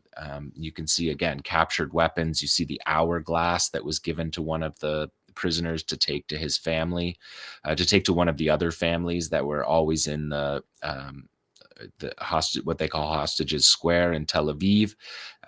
You can see the truck arriving through pure destruction. And I'm going to break down each part of this video in detail, because the video goes quickly and there's all kinds of messaging and symbolism. You see there Israeli weapons. You see the document here that's handed over to the Red Cross. That's not for nothing either, because this is the Red Cross's first time seeing these people. And there's a formal process going on here where the document has to be signed, the names of the people have to be released, and they're traded for people in Israel who are getting released. And so you can't just throw 3 people on a truck and move on. This is done very professionally and very properly for what we're talking about here, for the release of these captives. And the same thing going on the Israeli side. The Israelis are trying to get people to sign statements saying they won't return to political activities and whatnot. So there is a lot of show, but many of these details are absolutely necessary details, like that sign off. And I'll get more into that in a bit. So let's look at number 2. This is the stage. And this is the most elaborate stage setup we've seen in these exchanges. Again, there's been exchanges at 8 separate sites through the 6 exchanges. And this is the most elaborate one we're seeing. And you see along the skirt of the stage, you see "We cross swiftly," which is actually saying we passed through like a ray of sunlight or a sunbeam. We passed through. And that's an interesting statement there that's written, and it's written over what you see beside there are the settlements and military bases, and very specifically the bases around Khan Yunis. So again, we're seeing the local brigades focusing on local issues here, but there's also international. The messaging is international here to the Arab world. There's messages to the Israelis. There's messages to Palestinians writ large. There's to Gazans, and there's to local people in Khan Yunis. So each of those settlements that you see below the we crossed swiftly, which is we passed through like a ray of sunlight or a sunbeam, shows the settlements and bases that were overrun. And those bases are the bases that the Khan Yunis Brigade and the Rafah Brigade in particular assaulted on October 7th as part of the raid on the military positions in the Gaza envelope. So just a subtle little thing, but that's not all of the bases. That's just the ones that the Khan Yunis Brigade was tasked with, including Riam, Riam is the main base that multiple battalions and Nukba forces hit. That was the Gaza division command base. So interesting detail on that. And the line that we passed through like a ray of sunlight, that's from a 1970 Lebanese resistance song that the song is sung in the future tense, that we will pass through, rather than the past tense of 𝐄𝐥𝐿 saying we passed through. But just to give you a sense of that Lebanese resistance song from 1970, so 60 years of history here. 55 years of history. We will pass through like a sunbeam. No barrier can stop us. We will cross as if God's hands are throwing with our hands. We will remain here in place because we have a meeting in our Jerusalem. So that line, that's just a simple line, doesn't explain where it comes from, is actually a really potent resistance song, one that was used in Hezbollah videos from 1999, and then again in 2006 when Hezbollah did cross over during the attack that captured Israeli soldiers after the capture of Gilad Shalit in Gaza in July of 2006, that began the July War in Lebanon. So there's a history to that line. And if we look at number 3, I'll just break these down so you can see them better. So you see the two fighters standing around the destruction. It's all destruction around here in Khan Yunis. I mean, it's all destruction everywhere in Gaza. But the fighters standing beside the destruction there. And what we see is this is the left side of the stage. And it says, "No migration except to Jerusalem." And this is, of course, a response to Trump literally 6 days before this handoff. So you have a resistance song from the 1970s, and you have something responding to something that happened literally within the week of this handoff. And if you look, you'll see Yahya Sinwar there sitting on his couch, on his chair, with his back face, and he's looking through the destroyed house. And through the hole in the destroyed house is Jerusalem, the old city of Jerusalem, with a Palestinian flag, just rich with symbolism in that choice there. And that's just one part of the stage. And the next part, number 4, if we look at the top, it says, "We are your soldiers, O Jerusalem, bear witness." And so if we look in detail, look below, you can see the old city of Jerusalem there. But you see the fighters that are moving towards Jerusalem are carrying the flags of the Arab world, along with Palestinian flags, but sending a message to the Arab world directly over the holy sites in Jerusalem and the Palestinian place in them. There was flags in the crowd of this event as well. There was there's always Nasrallah posters in the crowd. There was Yemen's Ansar Allah leader Abdel Malik al-Houthi posters, and a Fatih Shikaki poster. He's the founder of Islamic Jihad. And you can see up on the top there, you can see 2 Islamic Jihad flags there in between or framing the Hamas flag there. So this was a handoff. As I said, the Russian was held by Islamic Jihad this whole time. He was not turned over to the shadow unit. And number 5, we see the martyrs, and we've seen the martyrs in each location. When there was the exchange in northern Jabalia camp, we saw Ahmed Gandour, who is the northern division commander. When it was in Gaza City, we saw Gaza City commanders Dar al-Bala. Last week, we saw Marwan Issa and Ayman Nofal, who are central division commanders for 𝐶𝐿, and Marwan Issa was the operations chief. Here we're seeing at the top, of course, that's Mohammed al-Daif. He is the chief of staff of the 𝐶𝐿 brigades. He was killed, presumably killed in July in an Israeli strike, along with the commander of the Khan Yunis brigade, Rafi Salama, who is right beside him there on the right. We also see the deputy this is the announcement. Those two we knew. The rest of these are the announcements of the deaths of these fighters. We didn't know these fighters had died. But that second one is Shadi Baroud. He is the deputy chief of 𝐓𝐡𝐞's military intelligence. Then we have the commander of the Western Battalion of the Khan Yunis Brigade, Taysir Mubashir.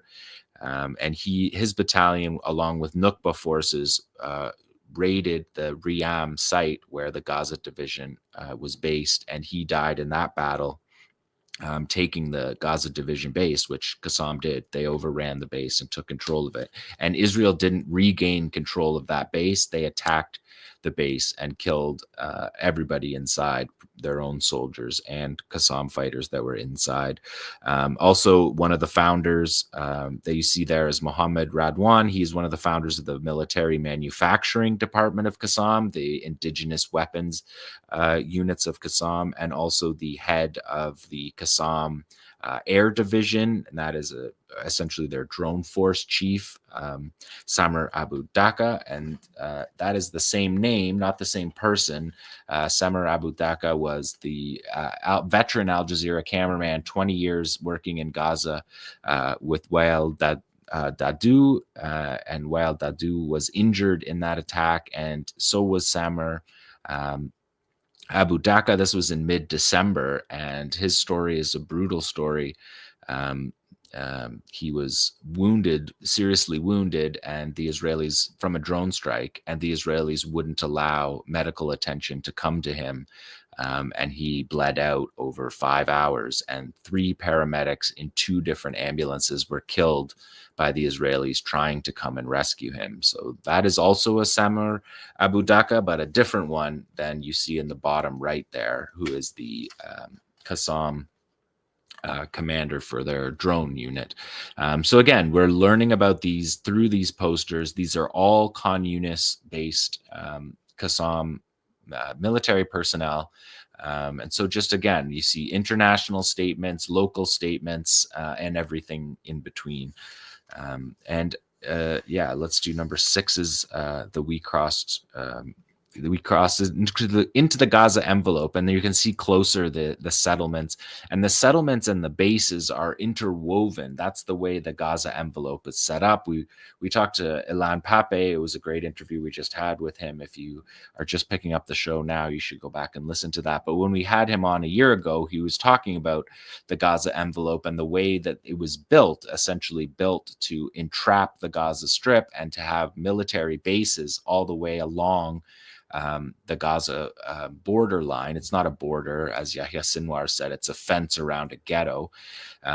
But the settlements and the military bases are the key part. You build the military base and then you attach a civilian settlement to that.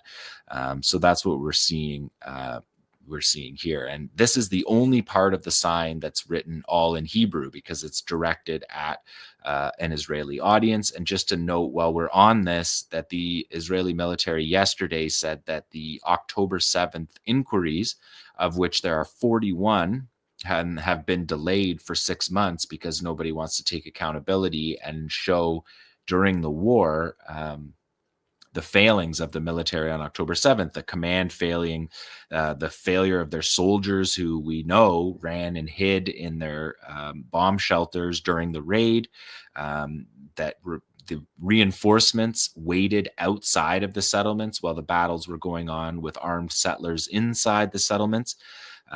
They remained outside of the settlements for up to 17 hours in some cases. And we know what happened on October 7th because of the settlers there communicating through WhatsApp groups and doing interviews, but we haven't still heard from the military about the failings, about their command failings, about the failure to go in and fight 𝐓𝐡 inside the settlements. And all of the information from the bases has been covered by a military censor. So these October 7th inquiries by the Israeli military were supposed to be published 6 months ago. They were promised 6 months ago, and they are only going to be begun to be released in the coming months. And at this point, 𝐄𝐥𝐿 𝐈𝐧𝐭𝐫𝐿, the chief of staff of the Israeli military, he's stepping down on March 5th. And so the people who should have resigned for the round defeat that they suffered on October 7th, their failures and the military success of the 𝐓𝐡𝐞 raid. This has all been pushed back for essentially for propaganda reasons and to protect those generals from consequence. But we will read in those, apparently those 41 inquiries will be posted and will be publicly available after they show them to the settlements themselves. And I think that you'll definitely see me reporting on those in the coming months. Let's look at number 7. This is a video of how 𝐓𝐡𝐞 rolled up to this event, rolling up in the hundreds, and you can see them all hanging off their trucks here. If you're listening on our radio, on our podcast show, we're looking at truckloads of fighters in their fatigues carrying American and Israeli weapons. You can see some people asked about those chef hats that the 𝐓𝐡𝐞 fighters are wearing. Those are called mitznafet.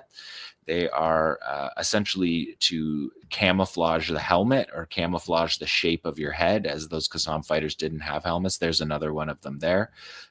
Those are known to be Israeli. They're essentially a sunny climate. It makes sense for 𝐓𝐡𝐞 to use them too, and they use them. So we're seeing that. And again, just seeing in force hundreds of 𝐓𝐡𝐞 fighters holding this stage and looking very much not defeated. And if we look at number 8, these shots are very important because on Al Jazeera on the morning of this, ex-Israeli Air Force Colonel Yuri Dromi told Al Jazeera English that, quote, every Israeli eyeball is glued to their television screens right now. And I've said this in the previous exchanges, but this is the one time, and Dr. Pappé talked about it in the interview, is that this is the one time that the Israelis actually see what's happening in Gaza, because Dr. Pappé was saying that they don't see anything from Gaza on their news. They're not seeing what we see internationally. The military censor and just the lack of will of their news media aren't showing what happens in Gaza.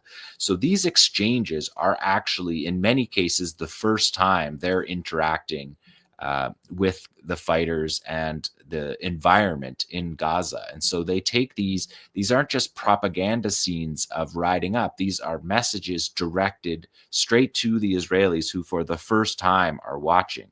And as this ex-Air Force commander said, every eyeball is glued to the television. And they're looking at something that Israel believes it was successful in this war by destroying everything in Gaza, destroying the homes, the schools, the healthcare system. But they failed to defeat the fighters. And you can see in these images how clear that is. In the next image, you'll see these fighters arriving on the back of a truck captured in the Gaza envelope from the Israeli Defense Forces, from their base. It was captured from the Israeli military base. And during this event, just after this event happened, it happened in the morning. And in the afternoon, the chief of staff of the Israeli military, 𝐓𝐡𝐞 𝐈𝐧𝐭𝐫𝐿, he went out on a boat for a photo op with Flotilla 13, which is Israel's most highly trained naval. They're naval commandos, but Israel's most elite force. And he told he had a photo op and made a statement to the press and to the fighters that he said, don't be upset. I know you're upset and fazed and bothered by the footage of 𝐓𝐡𝐞 operatives in uniforms at these release ceremonies. But he said, when we go back to fighting, they will realize who we are. So they're obviously upset about what they're looking at. Their fighters believe that their soldiers believe they failed in this war. These are the images that they thought that they were fighting to remove, and they're getting them in the opposite of that. And their war goals have failed. Gadi Eisenkot, who is known for the Doaa doctrine, the war crime doctrine that says to attack when Israel's attacked, you destroy all the civilian infrastructure in the state, which is essentially that was from the 2006 Lebanon war. and it was used in 2014 in Gaza. But what happened in Gaza this time went way beyond the Doaa doctrine. But 𝐄𝐥𝐿 𝐈𝐧𝐭𝐫𝐿 is infamous for that, and he spoke on Israeli television this week, and he's a former chief of staff, and he said, Hamas still exists and has 24,000 fighters. The strategic compass of this state is completely disrupted. Speaking of Israel, none of the war's objectives have been achieved, and the captives have not been returned. Hamas's military capabilities and governance infrastructure have not been destroyed.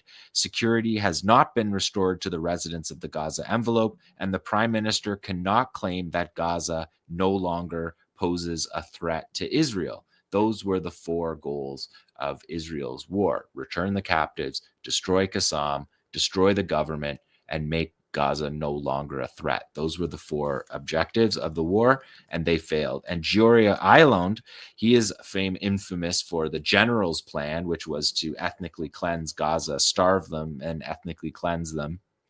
And he wrote in Yediot Ahronoth, a large Israeli newspaper this week, that Israel has failed to achieve all of its goals in Gaza.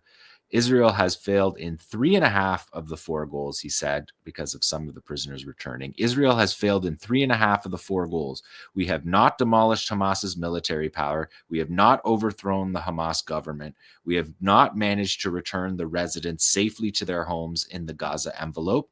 And we have not returned all of the abductees. The 4th goal, we have partially succeeded, he said. But Giora Eiland said, Hamas has conversely achieved all of its military goals. Let's look at number 10 here. This is the Shadow Unit. I gave you a bit of a briefing on the Shadow Unit. This is them arriving in that black Dodge Ram that was captured from the Israeli military through the visible destruction all around them. And the Qassam's Shadow Unit is the organization that was set up in 2006 by Mohammed al-Sinwar, Yahya Sinwar's younger brother, and Mohammed al-Deif, after the capture of the Israeli military tank gunner Gilad Shalit at Kerem Shalom in the south, along the southern border between Gaza and Israel, and he was captured in a tunnel operation. And that exchange, the Shalit exchange, or Wafa al-Arar, that was 1,027 prisoners released from Israeli jails, 280 of them life sentences, including Yahya Sinwar. So the Shadow Unit takes this very seriously and is in the process. This exchange will become the largest exchange in the history of the Israel-Palestine conflict. Previous other significant exchange that was larger than the Shalit exchange was the Ahmed Jibril exchange. Ahmed Jibril is a PFLP, Popular Front for the Liberation of Palestine, GC, General Commander, and he had captured a number of Israeli soldiers in Lebanon. And he released 3 Israeli soldiers in May 1985 for 1,150 Palestinian prisoners held in Israeli jails. Among those, 380 with life sentences, and those that were released made up the backbone of the first Intifada, including Hamas leader Sheikh Ahmed Yassin, who created the Qassam brigades and Hamas, and Ziad Nakalla, who is the Islamic Jihad Saraya al-Quds founder. So these prisoner exchanges are very significant. In this phase 1 of this exchange that we're living through today, there will be more than 1,900 prisoners released, 737 of them from Israeli jails, and 1,200 Gazawis who were, like I said before, captured with no charge and used as bargaining chips and tortured, and 300 life sentences just in the humanitarian phase. And the second phase for the soldiers will be a much higher price than what we're seeing. If we look at number 11, you can see this is the Shadow Unit arriving in the truck. That as soon as this truck pulls up, Israeli media goes alight with, there's the truck that was captured. So they show up on that truck, and that really bothers the Israelis, because that's what the Israeli military uses behind the lines. They use those pickup trucks. They don't use armored vehicles. They use armored vehicles at a base, but behind that, they travel in those trucks. So each base has those trucks, and everybody is a soldier in Israel, and everybody knows that those are the trucks. So it was a strong message by 𝐓𝐡𝐞 to do that.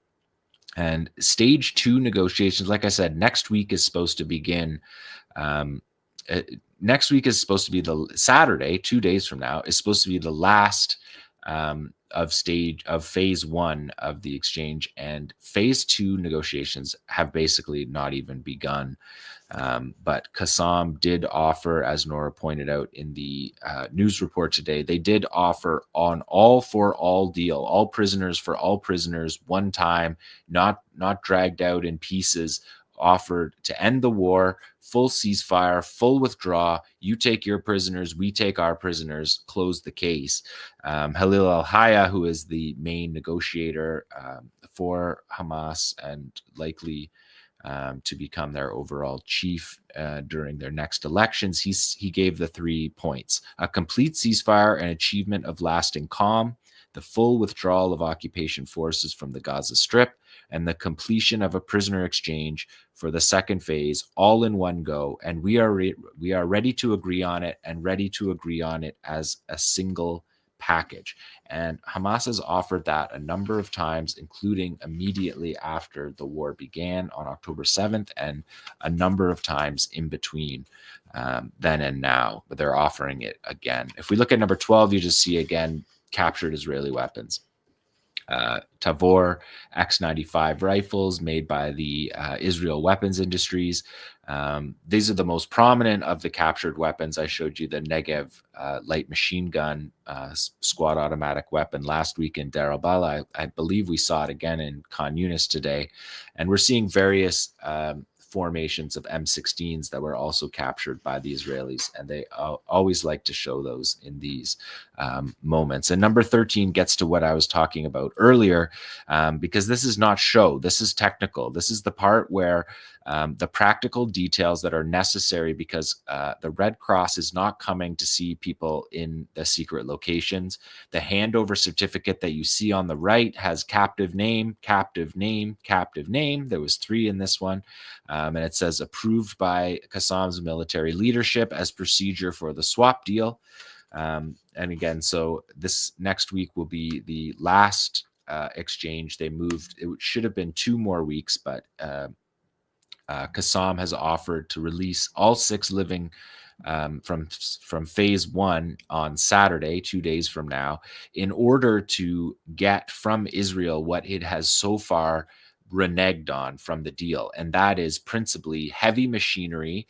Only 6 of 500 that were promised in the deal have entered Gaza. The heavy machinery is to open the roads.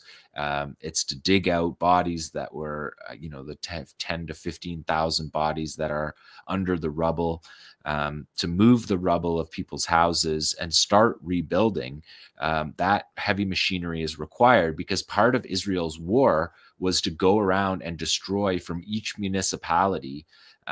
Each of these heavy machines were destroyed early on in the war. They destroyed these heavy machinery. And also tents, only 4% of 200,000 tents have entered, and 0 trailers of the 60,000 trailers that were supposed to. So Israel is supposed to now, because 𝐓𝐡𝐞 offered to speed up the last stage to get to this, that quid pro quo is supposed to be that the heavy machinery and the tents and the trailers are supposed to be arriving today. People have begun to line up for tents as we speak.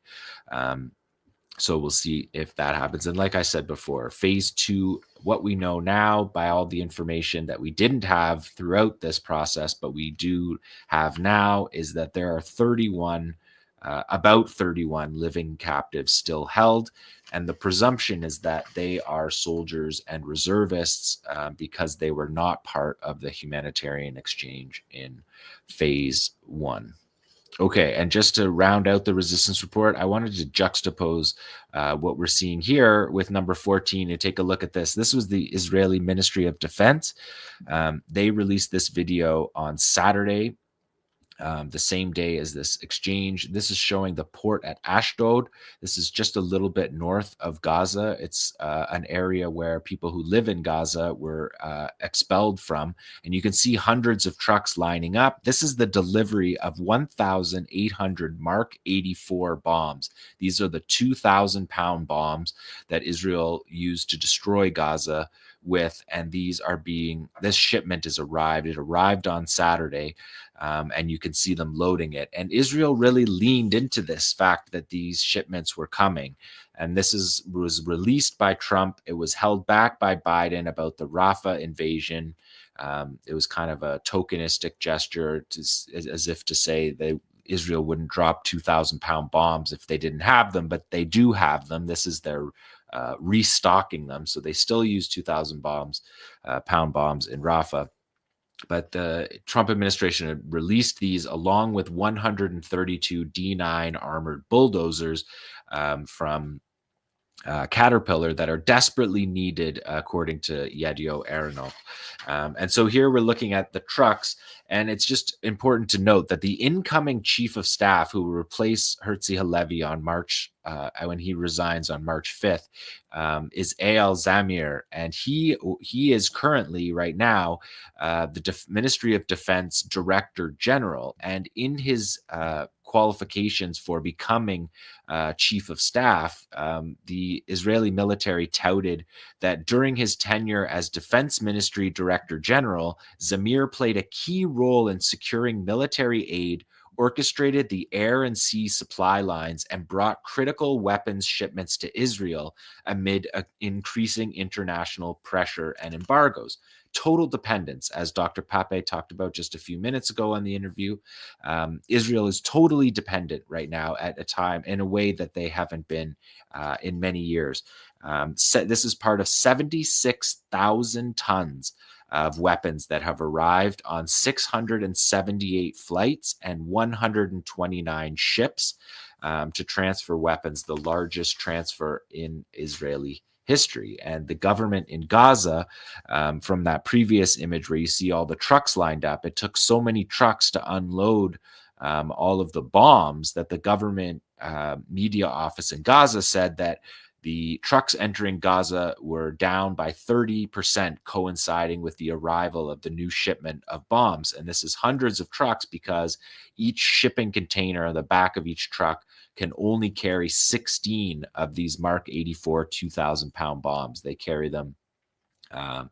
There's only 16 per truck. They carry them 8x2 and 4x4. So again, hundreds of trucks. And you juxtapose that's what Israel's celebrating, that they're getting American weapons in massive shipments. And you just compare that with the resistance in Gaza that has been besieged for 20 years, fighting on their own. And according to those Israeli generals, according to me, according to many observers, the besieged territory is the one who won the war. So that is the resistance report for this week, day 33 of the ceasefire. I will cover prisoner exchange number 7 on next week's show. Thank you so much, Jon. So much to think about. I mean, the symbolism, the poetry during last weekend's captive exchange, and then just like this insidious, I mean, how you left it. pretty disturbing, all these 2,000-pound bombs. And I know that human rights organizations, I think more than 260 international civil society organizations, including many of the leading Palestinian human rights groups, have called for an immediate and very targeted, boycott of any manufacturers around the world that has anything to do with making the F-35s, which are the jets that drop the 2,000-pound bombs. So the matrix of this infrastructure of Israel's violence and genocidal plans is just, it keeps grinding on, even if, as Professor Pappé says, this is the beginning of the end of Israel. So, a lot. 76,000 tons of military weaponry Jesus, to drop that's on Gaza. unimaginable number. And they're proud of it, right? So that was of the point I was course. trying to make, is that they're like, hey, how can we communicate with our people? And the two ways they communicated was by sending their chief of staff out with their most elite forces and saying, don't cry looking at these Hamas, these Qassam fighters. It'll be all right. And then there are other messages. Oh, look, we got a huge shipment of bombs that have no military purpose in Gaza, except destroying infrastructure. And that's what they're proud of. They're proud of, this is the biggest in our history. So since October 7th, to fight a besieged enclave, a ghetto that isn't able to travel in or out, cannot get supplies from the outside, Israel has to be so dependent that they brag about getting those shipments. So it is remarkable times. And when we think about this second phase that's being negotiated now, John, talk to us about, assuming the second phase goes ahead. Obviously, there's detail. Let me ask the question this way. What is to be negotiated and what is known about what it will look like? Nothing is known. The way that the deal, they were supposed to be negotiating for stage 2 3 weeks ago, more than 3 weeks ago, and it just hasn't happened. They're not doing it. They're just straight up, the things that need to happen, the people that need to sit face to face and come up with the formula for how much the exchange is for each of these soldiers, and who they are, their names. This is all a process. That hasn't happened. And then that's supposed to, so phase 1 is supposed to dovetail into phase 2, which is then supposed to dovetail into phase 3, which is the full reconstruction of Gaza and the end of the siege. And that's obviously a very important point. And that's the stage where the deceased are being exchanged, is in phase 3. Phase 2, this is the point. We're 1 week away from, or 2 days away, Saturday, from the point where it's unclear what's going to happen after Saturday, because the way the deal is written, they were supposed to be well into these negotiations. I just saw, while you guys were doing those great interviews, that Witkoff spoke and he walked back Trump's Riviera plan. And he said that he was committed to stage 2. Stage 2 is going to be a painful stage for Israel. It's going to involve a lot of prisoners being released from prison. There's just no other way about it. The soldiers are worth more in these exchanges than the civilians. The civilians weren't these civilians that are being released in phase 1, I keep saying, could have been released back in November 2023 for very little price for as far as Israel is concerned. But when Israel refused and went back to war, that's when Abu Ubaidah, the Qassam spokesperson, said the price is going up. The price of the humanitarian exchange is no longer valid if you go back to war on this and not finish this exchange. And so that's why we've seen the number be so large, 787 security prisoners, is because Israel didn't continue to do this in November 2023, which is the same as the people that were released today, the Bibas children who Israel cynically has pretended have been alive for this whole time, when they've known since October that they weren't. And the Mujahideen brigades who took that family in Khan Yunis, from Nur Oz to Khan Yunis, they said that they were, the children and the captors, the guards, were killed by Israeli airstrikes. And then Israel, during the invasion of Khan Yunis, they overran a Mujahideen brigade's base, and they found CCTV footage showing them the family arrive safely in Khan Yunis. And so they know, first of all, they know Hamas doesn't have them, and they're out. All those politicians in the US are out there saying that Hamas killed them. Hamas never had them at any point. What Hamas was going to do in the humanitarian exchange, they were killed 20 days, according to the Mujahideen brigades, they were killed 20 days into October, 20 days into the war. So right around the time of the ground war beginning. And what Qassam was going to do was release the father, who was captured separately, they assumed he was a soldier, and he was captured separately. But Qassam was going to release the father, who was released last week, as a humanitarian gesture to bury the family, because the family was killed by Israeli strikes. So that's the story of what we're seeing today.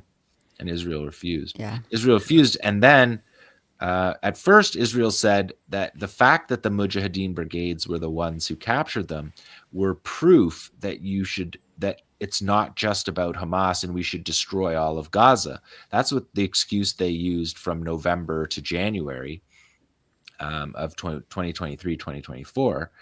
And then they think that everybody forgot that. And so now all these American politicians coming out saying Hamas murdered them. They murdered these children. It's been very noticeable to see the incredibly cynical campaign that Israel has really deployed in the West, as well as amongst their own population of the last months, about the Bibas family in particular, when they knew that they were all dead apart from the father. Very tragic. Not the fault. Not the they were not killed by Palestinians. We've seen the most really terrible genocidal pronouncements about it, like tweets and things saying that Gaza deserves to be leveled because of the killing of these children and so forth, and completely ignoring the Hannibaling of these and so many other Israelis. It's a particularly cynical and emotionally manipulative form of Israeli propaganda, hasbara. Mm-hmm. Yeah, killed in airstrikes by the Israelis, and that was said right at the time. It was said by the Mujahideen brigades. Qassam was the first people to list their names, to say that they were killed, because that was that came out on the last days of the November ceasefire, because Qassam was saying, if you give us time, like if you don't end this exchange, we can get you more living captives and the captives that you have killed, and we can get them to you. And Israel refused. They wanted to go back to war so badly that they wouldn't even wait for the day to go and get them from. And these Israelis, I mean, it's very cynical, but these Israelis are more valuable to them as propaganda in Gaza than as people who could have come home from the first days of this whole situation when Hamas said we want to release all the civilians. And there's just no, I mean, as Ilan Pappé said, there's no reflection in Israel about how they got to this point, or at least if there is, it's not among very many people, and that's a very sad sign. But I want to just talk about the bigger diplomatic moves, because tomorrow there's a meeting in Saudi Arabia between hosted by Crown Prince Mohammed bin Salman, who's invited leaders of Gulf countries, other Gulf countries, Egypt and Jordan, to Riyadh to discuss it's sort of a counter proposal to Donald Trump's plan, or to put together their own Gaza reconstruction plan. And there's something very sort of odd about this, because everyone is saying they reject Trump's plan, the Riviera plan, which, as you mentioned, John, Steve Witkoff, Trump's representative, is walking back and saying, oh, it's just his vision of a better place. It's sort of pie in the sky. It's not a real plan. But why aren't they, well, I guess we'll see what they come out with tomorrow. But the reports that have come out in the last few days in the Egyptian press and the Israeli press are that Egypt is putting forward a plan which is really attempting to, again, this is my reading, goes a long way to appeasing Israel and the United States. So they're saying, well, we won't, obviously, we're not going to have Palestinians leave Gaza during reconstruction, but they'll be moved to safe zones within Gaza. Then we'll come in with the heavy equipment, we'll clean everything up, and Egyptian companies will lead the reconstruction, which I suppose would be great for them because there'll be a lot of work in that, or a lot of business in that. And then the question they're all hung up on or vague about is the so-called day after, the governance of Gaza. And Hamas has said, we don't need to govern Gaza. We're happy to come up with some arrangement. But Egypt saying that it's going to be maybe former Palestinian Authority officers with some Western-trained forces. It's all very vague. This is how it was reported in Al-Ahram and in the Israeli press. And I'm just wondering why they can't come out and say very plainly, we support the self-determination of the Palestinian people, which means that Palestinians alone get to decide who governs them and how. And reconstruction is not something to be negotiated about. It's a right. And moreover, we should be talking, as Ilan Pappé said, about the right of return. They should be putting that on the agenda instead of saying, oh, we're going to rebuild Gaza and keep people in Gaza forever. They're saying they should be saying we're going to rebuild Gaza as an interim phase to implementing the right of return to these people to their homes. You don't like that? Well, that's what international law is. That's what the rights of the Palestinians are.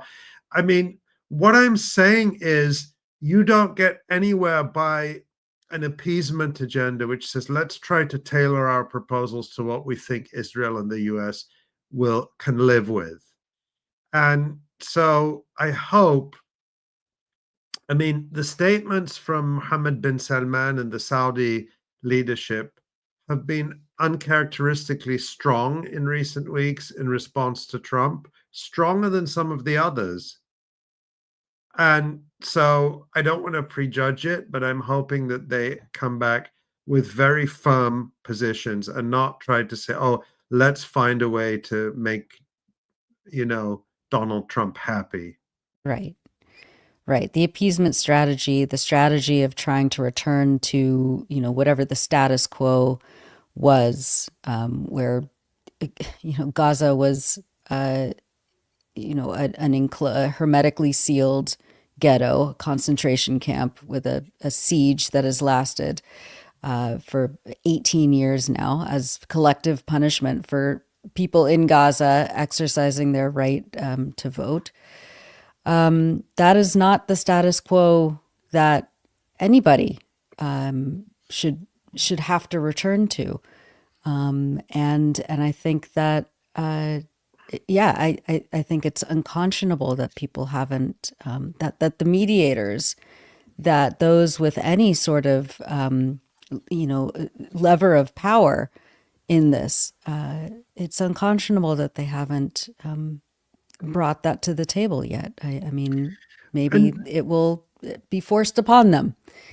And I think about that conversation we had with Asim and Nabi a couple of weeks ago, the spokesperson for the Gaza municipality and an engineer, and saying, we should be leading the reconstruction. We know how to do this. We need the resources, we need the support, but we know how to do this. And that should be the message, that Palestinians should lead the reconstruction. They should be deciding how to rebuild Gaza. They should be doing the planning. I remember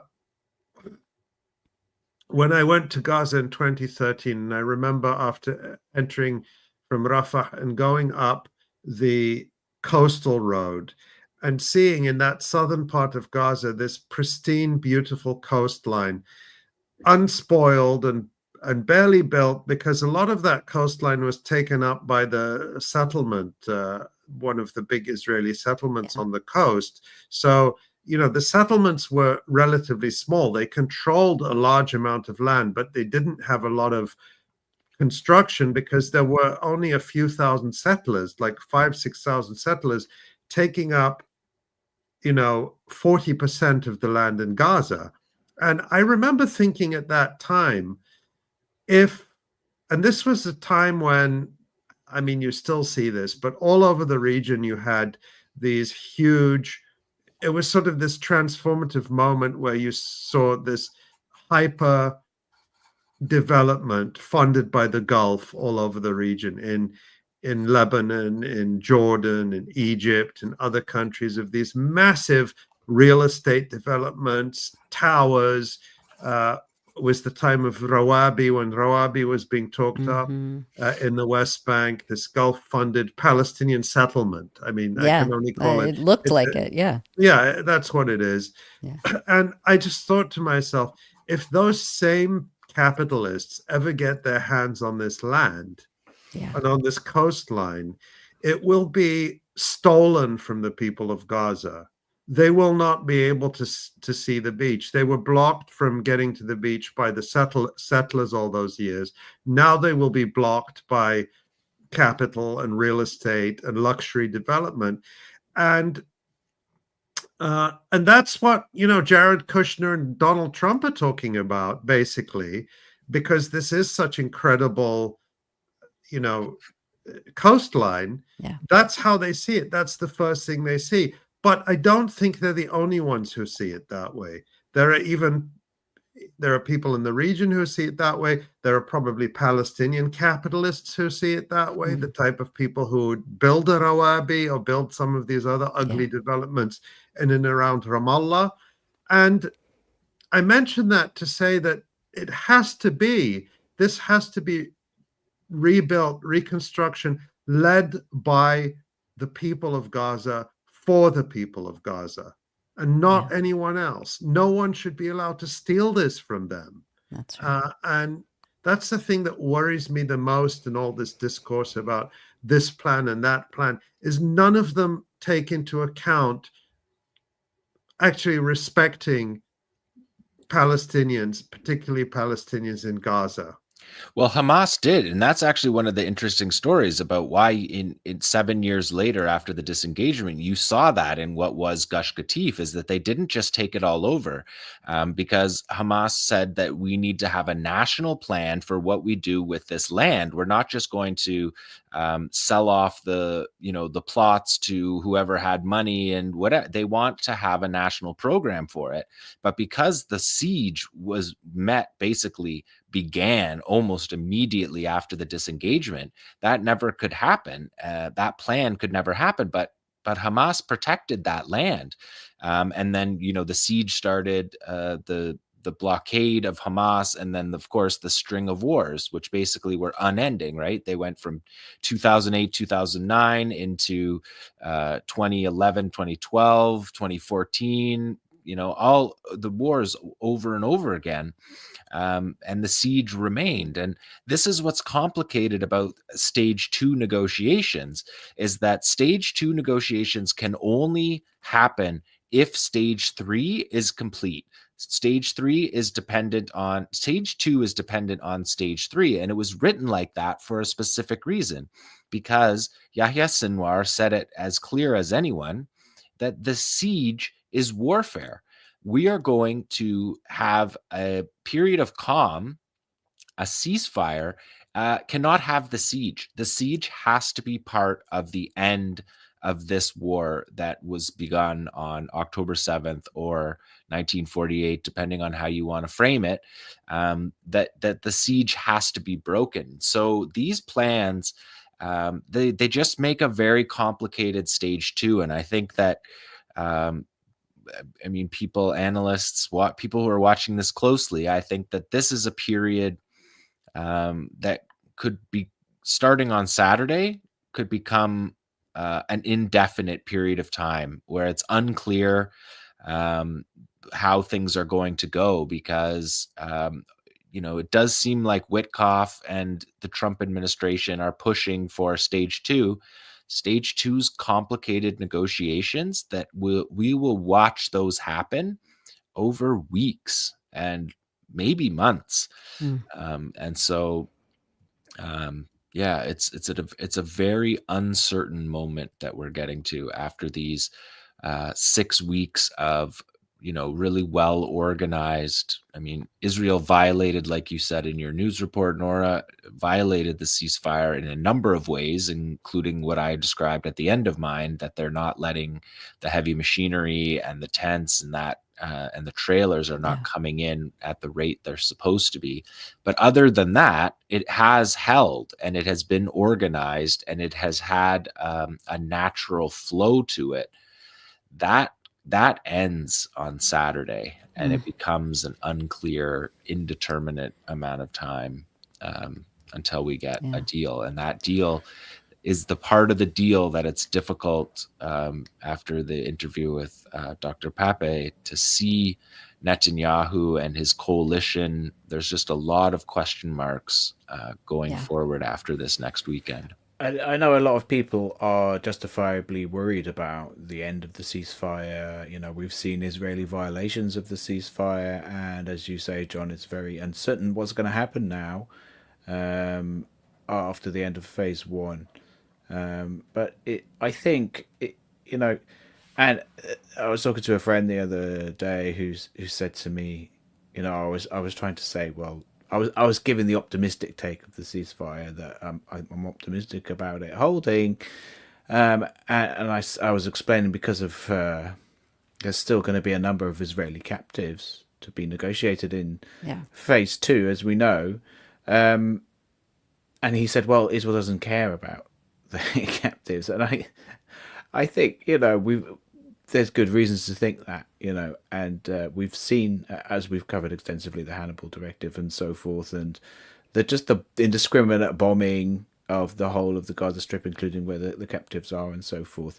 But I think Israel now is going to be stuck in a dilemma between those two instincts, where it won't be able to help itself, but to be able, it's going to be putting out in its propaganda, oh well, Hamas still holds the hostages, still holds some of the hostages, and they need to release them right now. So by doing that, they're going to be highlighting the fact that, well, very publicly and very loudly highlighting the fact that, well, actually, you need to go back to negotiations, while at the same time not wanting to. As we've seen, Netanyahu is doing his best to sabotage the ceasefire.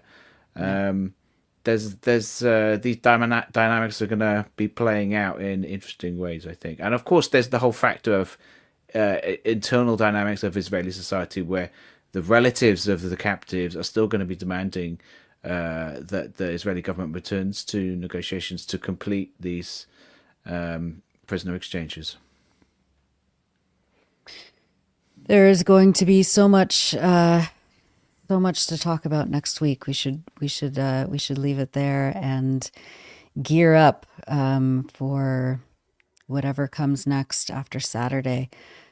I want to take a quick look at the website before we wrap. Tamara just published her really excellent, wide-ranging roundup of events over the last week in the occupied West Bank. So please do go read that. We have a lot of new analysis on the European Union's shenanigans by our very own David Cronin, Michael Brown, who does fact-checking for the live stream and is also a brilliant writer, obviously. Just published something on a new member of Congress, or likely member of Congress, very genocidal, joining the ranks of other very genocidal rhetorical leaders. And then we have a new feature by Asa. I didn't even.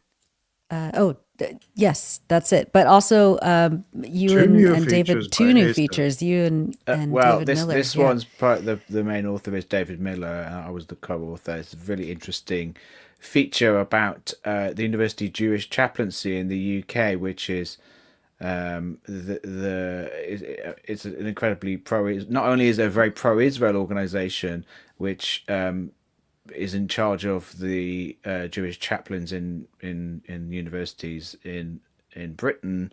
Not only is it incredibly pro-Israel, but David's research established that a great number of them actually have very close ties to were trained in Israeli settlements in military religious schools called the Hesder program, and some of them actually like the man on the screen there, 𝐄𝐥𝐿 𝐈𝐧𝐭𝐫𝐿, who was previously at the University of Leeds, actually went out to join the Gaza genocide by joining the Israeli military. So yeah, it's really interesting stuff. Yeah. David Miller, of course, as people will know, was wrongly fired from Bristol University after a Zionist smear campaign. And went to court, took legal action, and he established the precedent-setting decision that anti-Zionism, this was ruled by a UK court, that anti-Zionism is protected free speech, that you can't call it racism or discrimination or whatever they were trying to say. So that was, and I know that Bristol University is now trying to appeal that, but it was a precedent-setting decision, and it's, David Miller's action in doing that. That's one of my own inspirations for pursuing legal action, which is that we have to establish clear lines and not allow them to whittle away our right on the basis that, it will hurt the feelings of racists and people who support genocide if we talk about their horrific beliefs and actions. Right. Absolutely. Well said. And of course, we have just a wonderful collection of features by our writers in Gaza who are going out still and documenting the aftermath, which is and the daily battles that are ongoing. I mean, Yes. life is still incredibly difficult. That's such a beautiful I love photo. that photo. Yeah. Yeah. Makes me want to go and bake bread. Good. All right. And I do want to thank, obviously, Tamara Nassar for directing and producing this live stream, Ellie Gerzon for social media, Mike Brown, of course, for fact-checking, Maureen Claire Murphy for our senior editor for pre-production. Everyone at the Electronic Intifada, on behalf of myself, Ali, John, Asa, and Tamara, thank you all for watching and listening, and we will see you next week.